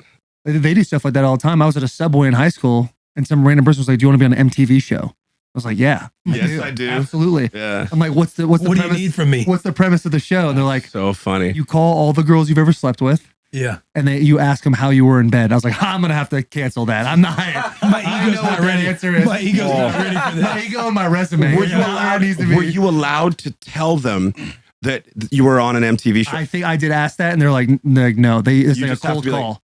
And I'm "Oh, like, hey, God." so and so, like, how was I? And they'd be Yeah. like, buddy, you know how you were. We'd still be together. Selfish. Do you really want to relive this? Right. From my point of view, you want to hear me say it from my angle? Yeah. Yeah, That's it was hilarious. tough. But people really just do stuff. I'm sure, I don't know if that show ever made it, but people will just say yes to anything like that. Think it's their moment, their time. Like they're thinking, This is oh, my shot. I'm going to do this This is my music shot. video, and then I'm going to be like the biggest Yeah, actor of all right. time. Watch the Then way I they- sell these lines. Then they see that they're on the music video and like, and they're like, hey, did you ask for a cut or anything? And they're like, damn, no, I should have. You think like you made it. biggest Like, mistake of my life Yeah, is yeah, dragging a cigarette. Right. You see that music video? Yeah, I was on it. I want to go back to when you were telling about publishing and like giving people credit, like you have to put the work in. How do you guys make decisions if you guys are in an argument about a song and you're like, no, I wrote this verse, and someone's like, no, I did. Like, how do you guys work through that process of disagreement? With kid gloves. Good question. Thank That's you. a good question. Yeah, no, I appreciate it it. We're is. getting better at this. So what we would do is we would take like a big screen TV and we'd put it up in the studio as the lyrics start to be written, and all the lines go up. Mhm. You know, even the ones that are just sluff. It's Like a just- brainstorm. absolutely. type session? Yep, yep. All right. But it's all going down there, and like so what we'll do is this. I'll tell you how we break down publishing. All right, if you want to know. Every line is worth the same amount, whether or not it's in the verse or the chorus. If you get a chorus line, that doesn't mean you get 3 more. It's like choruses only count once, Mm-hmm. right? It sounds like we're playing a game. I didn't Right. even know It you does. were We're playing a game. in depth No? with it. No. You So didn't know this? You probably should have looked into this a little bit more. Like, Hang on now. I'm learning. Yeah, that's how we did it, huh? Okay, maybe I should ask for a little bit more then. That motherfucker. Yeah. The guy wrote this line. yeah, so melody's worth 25%, chord structure's worth 25%, and lyrics are worth 50. And those 50%, the 50% of those lyrics are comprised of each line and each line in the chorus, right? And each line in the bridge. And there's your total. Mhm. Right, so that's your 100% of the 50% of the, if you follow. And then we take I'm a kind of 20-sided dice and roll it. Yeah. Play a game of Dungeons and Dragons real quick. Figure it all out, dude. And we'll even do half lines. Mhm. Like you came up with the half line. It was like someone else came up with the first part of that line, even. Right. And it gets cut up like very, very rarely has anyone ever said, no. I came up with that. And someone says, no, you didn't. I came up with that line. Have you had a situation like that? You've got to, dude. You've got to have it a couple of come times. on. But you'll just like. Then you pointed at like Daniel. Daniel, I said that one, right? Dan's like, hey guys, leave me out of this shit. There's not only each one of the band members is in the room, but usually the producer's there as well. And so that'll be the tiebreaker. Gotcha. And he'll be like, I'm pretty sure Ryan came up with that one. Or whatever it is. And And you have to let things go easy in those situations because that's stuff that breaks bands up, right? the other thing It's is, a very fragile Yeah, situation. so sometimes Absolutely. it's like, okay, fuck, whatever, compromise. Especially when you're growing at the speed you guys are growing at. Like you guys are becoming so big, egos get in the way. sure, And I'm they sure can. some guys feel like, hey, listen, Not when you've been I'm the brains of this whole thing. No, it's not like that. We all know where our strengths and weaknesses are, We also right? ridicule each other relentlessly, so no one, if anyone's ego is you're getting getting- up, Right. You're getting pulled down. Yeah. Quickly. Yeah. Sounds like you guys got a nice little concoction here. But it's like, that stuff's important because if you don't tackle that stuff and you let it go 6 months and then say, okay, well, who came up with this line? Who came up with this line? Then you can be in a little bit of trouble because then people can't remember and things do get a little hazy. And so that's how much, like, that's how it got into like, you get paid for what you do. Mhm. You're going to be in there and you're going to put in the work. You're going to get compensated for it by way of publishing. And, for us, that was just the best way to do it. Because if someone's just sitting on the couch playing video games and he's like, someone's like, I was in the room. It's like, what did you do besides level up whatever game you're like, Right. besides playing GTA or something like that. exactly. So, that was the big equalizer for us. It's like, you can't just sit in the room. You're going to have You to gotta put the, you gotta the put work in in. Well, boys, you guys have to have something figured out well because you guys have been at it and together for decades. You know what I mean? Like yeah, bands do break up. It's like you guys have found some fundamental things to sustain your success this long. There's sayings that we use too. And it's like, better's always better. Mhm. You can't fight tooth and nail for a part of a song, musically or lyrically or melodically, that you came up with just because you came up with it. Because better is always better. So if someone else comes up with another part and it is like head and shoulders better than this other part, that other part goes. And I don't care who came up with it. I don't care if I came up with it. It doesn't matter. It's always for the betterment of the song. Mhm. We're trying to like give ourselves the feels by making these songs the best they can be. If we can't give ourselves that, how are we possibly going to give that to somebody else? Right. You know what I mean? You know how you don't do that by sloughing. You don't do that by just writing down the first thing you spit out of your mouth. You don't do that by, oh, there's the first little riff. There you go. There's that hunk of crap. Let's just put that in there. Mhm. No, that's not where we're at. We're at this thing where it's like, we're going to put out some music and this is going to touch somebody. This is going to affect somebody's life. This is going to be somebody's favorite song. Mhm. And you have to think of it like that. That's, we're not just sort of sitting around. We're not pissing around. Yeah. Otherwise, why make any more music? Why not just go tour the music we've got? Like, so if you're going to get in there and do it, let's do a really good job and make sure that somebody out there's getting the feels. When you guys go to make a song, you guys sit in a room, you figure out, how do you start the process of making a song? Does it start with an idea, or are you like, hey, this is a cool title, maybe we can go off that? Like, how do both of you work through? Because my man's talented. I mean, he's the primary songwriter. He'll typically come up with the initial idea. Mhm. It's all over the map though. Like, cause like sometimes you'll have something written down, and that's kind of how San Quentin started. Like, I'm just like, cause I met the warden at a party, and right away I'm just like, Must have been an odd party. A warden. he's a lot younger than you would think. Really? I didn't believe he was the I'm warden. thinking like longest yard type vibes. Yeah. No. Yeah. You're going to play football first, Chad. Yeah. He wasn't some old, like, crusty, jaded. It wasn't like Shawshank at all. Okay. That's know. yeah. Okay. So we both on the same page for what I thought. Yeah. It wasn't. This dude was young, and like I was like, "You're the warden for." He's like, "I'm the warden for San Quentin." And then everyone behind him was like, you're way. actually the warden for San Quentin. And then right away, I'm like, I'm gonna write a song called San Quentin, just right there on the spot. So that one went in the phone. Mm-hmm. So so there's a song title. You're going off that first, and sometimes you'll have the riff. Sometimes you have Yeah, you had that riff for a while, right? 8 Recorded. months probably. Yeah. Yeah, and all I had was this one line where I screamed, "Can somebody please keep me the hell out of San Quentin?" And I knew that was going to be the end of the chorus.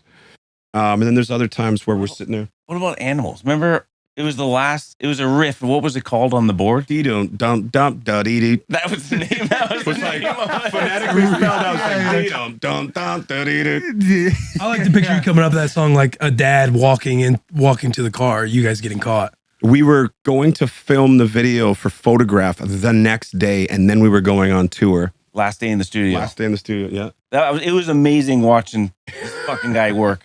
I was there. So we went downstairs. He started, so we just started to play. He ran through it maybe 2 or 3 times. Yeah. Okay, that's a chorus, whatever. And I went up to the mic and I went,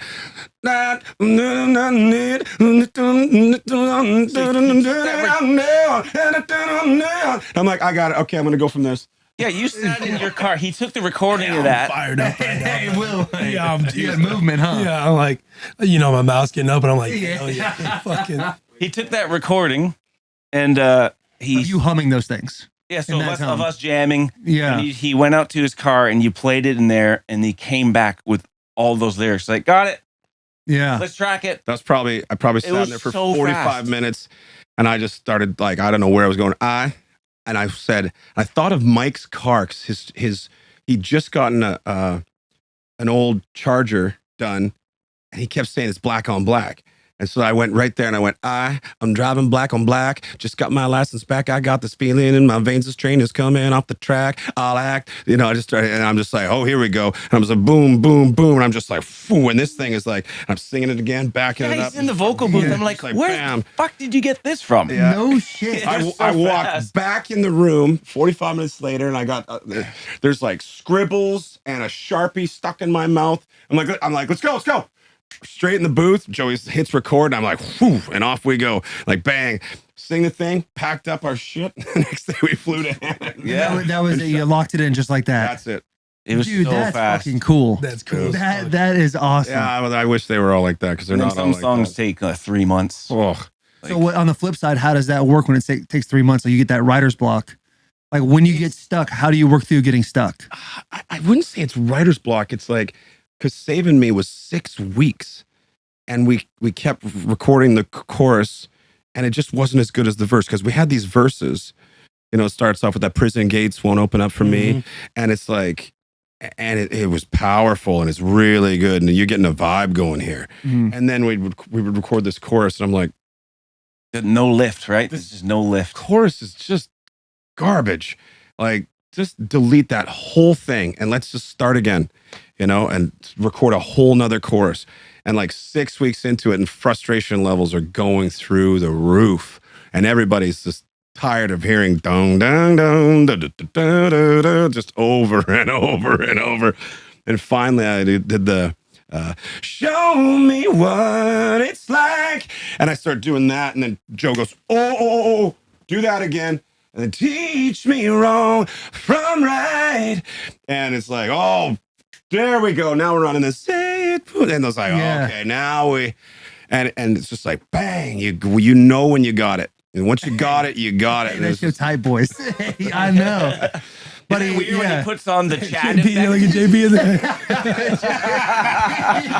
That's awesome. That is hilarious, dude. I remember being in high school and like people would think they could sing, and you'd be in the car with them and they just start belting, and you're like, "What the fuck is this person doing?" You're the only person I've ever met that starts singing and it gets cooler, like just like openly. Like the real You just thing. start singing. I'm like, "Holy shit!" my Like, voice this is is actually legit. a little I know. cooked right now, but like like where was I? I was sitting there. I was in Texas. Chaos. And Texas. yeah. And something happened to the toilet on the jet. And it was plugged or something. And it wasn't, we couldn't flush, like we couldn't pull everything out of the guts of the plane like your black water, Mhm. right? Just like an RV, but it's just smaller, right?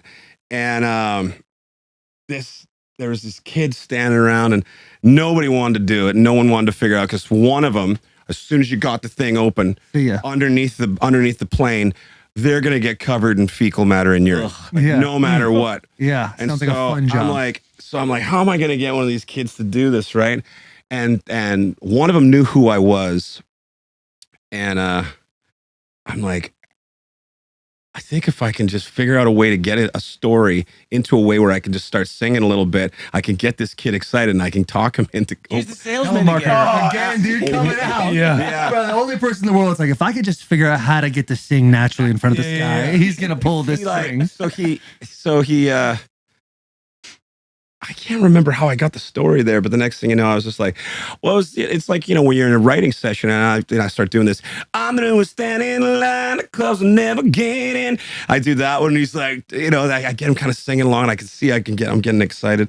And, I said something else about with how you remind me or something. And I did the never made it as a wise man. And I get him kind of singing a little. He's like, fuck it. I'll get underneath there and I'll get this thing. Yeah. And he climbs underneath there and he's doing this whole and I watched it happen. And like the plug of toilet paper came out and he got out of the way. I'm like, what'd you get? And he's like, I just got a little on my hand. And I'm like, I just covered him in hand sandy. I'm like, you're good, dude. You're good. Yeah. I gave him $100 and because it didn't matter. Like I couldn't have tipped these guys enough to go and do this. Manipulation activated. No question, dude. Master manipulator in the I'm best like, way I gotta possible. get one of these guys to do this because we had another. I think that had another 4 hours that we were going to. I think we were going to Vancouver after that, and I'm like, we're gonna need the toilet. Move, dude. We're gonna need the toilet to work on this thing, and I gotta figure out a way to get somebody to unclog this toilet. Dude, you're a hustler, dude. You really are. Like in the 50 minutes I met you, you are a absolute grinder. Figures it out. Which takes me back to that big pause on the planet.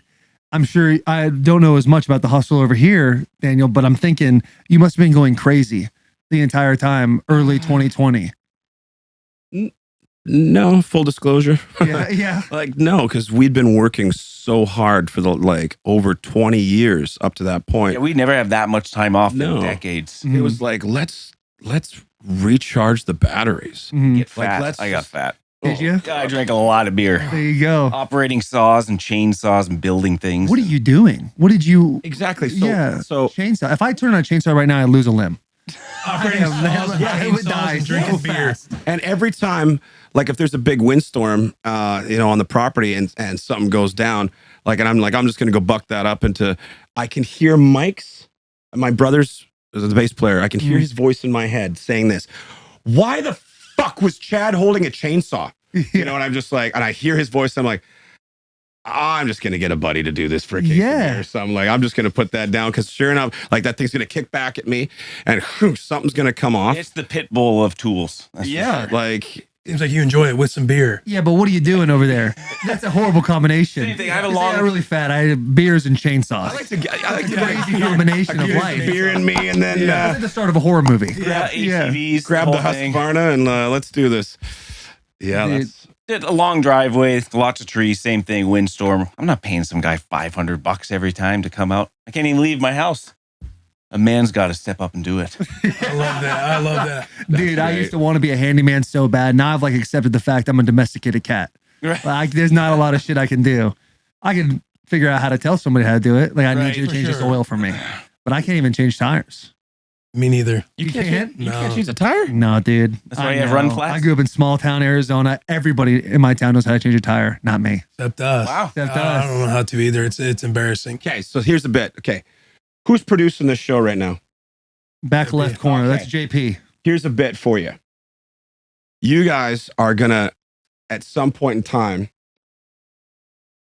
do a competition between these two. Here's the jack. Here's the tire iron.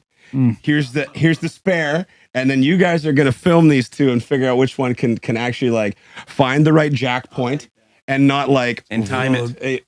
and you're gonna time it. Okay, time it. I don't know if there was timing to the jack. You have to get it under here now, No, or you're gonna die. No. We fail. We die. Saw, you guys want to play 7, a game? Yeah. 6, Yeah, 5. exactly. We need Get some, up underneath there, dude. supervision. Need some supervision. Need supervision. Your bill's got to be there.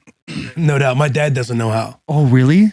Maybe I spoke He too grew up soon. in a small town in Missouri. You might. think he just know how to do? It's my mom, dude. I My don't- mom. I don't There'd be believe the a, fact there'd be that a your dad belt can. messed up on the engine.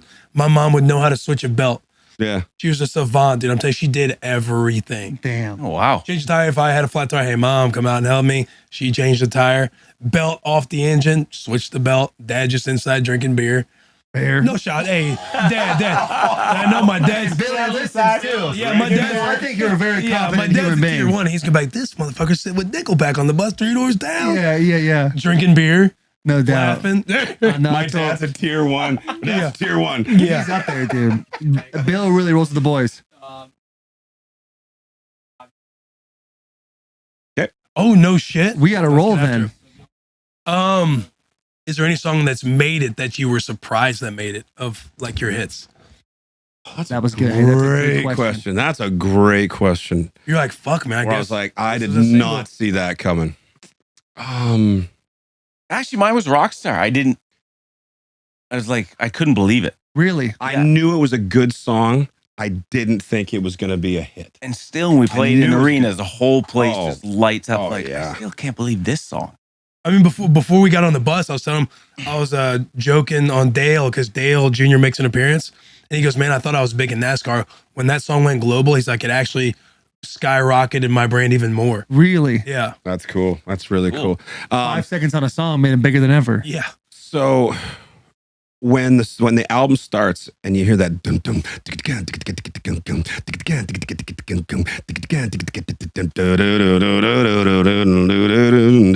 so that tune right there, that's called "Follow You Home," and I came up with this idea. Let's take a left turn in the breakdown and let's ask Billy Gibbons from ZZ Top if he will play like a cool little Billy solo on this, right? I just got fucking goosebumps. That's his name. That's his- ZZ Top. So I fly down to this studio and in LA, and Joe comes with me and we've got a drive with us. And so Billy comes down and he just does the whole thing. And as soon as Billy's hands touch the guitar, it's just like it does the thing. And you're just like, holy shit, that's Billy just being Billy. And it's amazing. And so we get all that. We got all of it. And it's cool. It's really badass. And he's like, what else you got? I'm like, what else do we have? Like, he's like, yeah, like, what else you got? Kind of nervous about it. Like, what do you mean? No, like you telling us? Was there somebody behind yeah, me? Like, yeah. is there a Oh, deal? we got a lot, brother. No, but I Oh, you didn't need know. something? Yeah. I said, I don't know. I said, Joe, what else is on that drive? Like, what did we bring with us? And he's like, Rockstar. We can play him Rockstar. I said, oh, we got this little tune called Rockstar. We'll play it for you. So we play him the tune, and he loses his mind at the end of it. And he's like, that's a hit. That's a hit right there. And I'm like, dude, thank you so much. He's like, no. And he knew that I thought that he was just giving lip service, right? Yeah, I was giving you And flowers. he's like, can I hear the song again right now? I'm like, yeah, of course. We played the song, and he's just like, oh. I'm like, you're loving it, hey? Like, you're loving this. And he's like, I said, do you want to be on the tune? He said, I'll just be anywhere you want in there. And so I'm like, what if we did it like a call and answer and we made you like the devil? And so I'm singing away like I'll do anything to be a rock star kind of thing. And then you're going to do this. Tell me what you want. Dude, that is so funny you say that because I was listening to that song today and I'm like, who the fuck is this guy? That's Billy Gibbons. That's yeah. hilarious. Tell me what you need. Yeah. And so we get all these call and Oh, answers. he has the fucking skulls. Yeah, because he's supposed to be the I never devil. even knew this. I'm learning shit He's today. supposed to be Bro, the you devil. learned how you made money and Yeah. the whole song. Yeah. So then, you know, we get to the second verse and he's in the vocal booth. And I'm like, dude, we've got lots of scripted stuff. We've got all that stuff. Give me some ad libs. Like, just start making stuff up. And that's when he does like I'll have the quesadilla. You know, I'm That's like, fucking sick. I'm like, you know, because I say that, you know, sign a couple autographs so I can eat my meals for free. And that's when he does I'll have the quesadilla. And I'm like, we're never going to use that line. And then, you know, the next time I played it, but like, so then we listened back to it and I was like, that quesadilla line's fantastic. Let's fucking leave. Let's put that in there. And the next thing you know, he's our call and answer. He's our devil for the whole bit, right? Yeah. And that's how he wound up on the tune. That's so sick. That's Yeah. incredible. Absolutely incredible. Question you want to get off? I'm trying to think. I had one, but then I got lost in the story. I know you wanted. I know you wanted to talk about. Oh, They yeah. talked about on KFC Yeah, radio, you guys talked about in KFC radio. but the hate of the weird Why did the world... memeing hate of Nickelback. Because I'll be honest, when I was in high school, people would be like, yeah, Nickelback, whatever, they suck. And I'd be like, yeah, dude. And in my head, I'm like, I don't know. Really? I'm a sheep.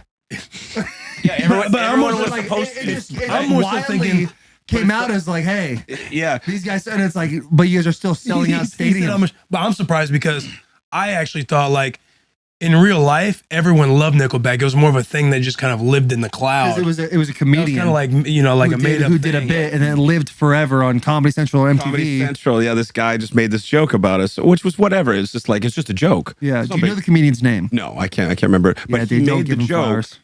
But the thing was, Comedy Central took that, and that was the commercial they played in between every bit for 6 months straight, was ripping on us, right? Yeah. So if you've seen Beavis and Butthead, Yeah. Outstanding. one of them's show. got Metallica and one of them's got AC/DC on, right? Yeah. And when Stewart comes in and he's wearing a Winger shirt, the first episode that happened, Winger's career was over. Really? Yep. Done the next day. Like they were toast. And that's the power of, that kind of comedy element. Yeah. Programming. Yeah. Yeah. But Totally. so that's where the undertones started. The other thing Did it is, actually affect? no. Yeah. Okay. There wasn't a point where you guys were like, you see stuff on the internet. You see 10 good things and it's great, but you see one bad thing and that thing usually sits with you a little bit. Sure. Yeah. But then everyone else is like, well, let's, we want to get on this comedy bit too. So then all the memes start Yeah. and, Yeah. like, You holding the photograph. yeah, of but fucking all like, time. but we've Look also at this got, graph. Yeah. this graph.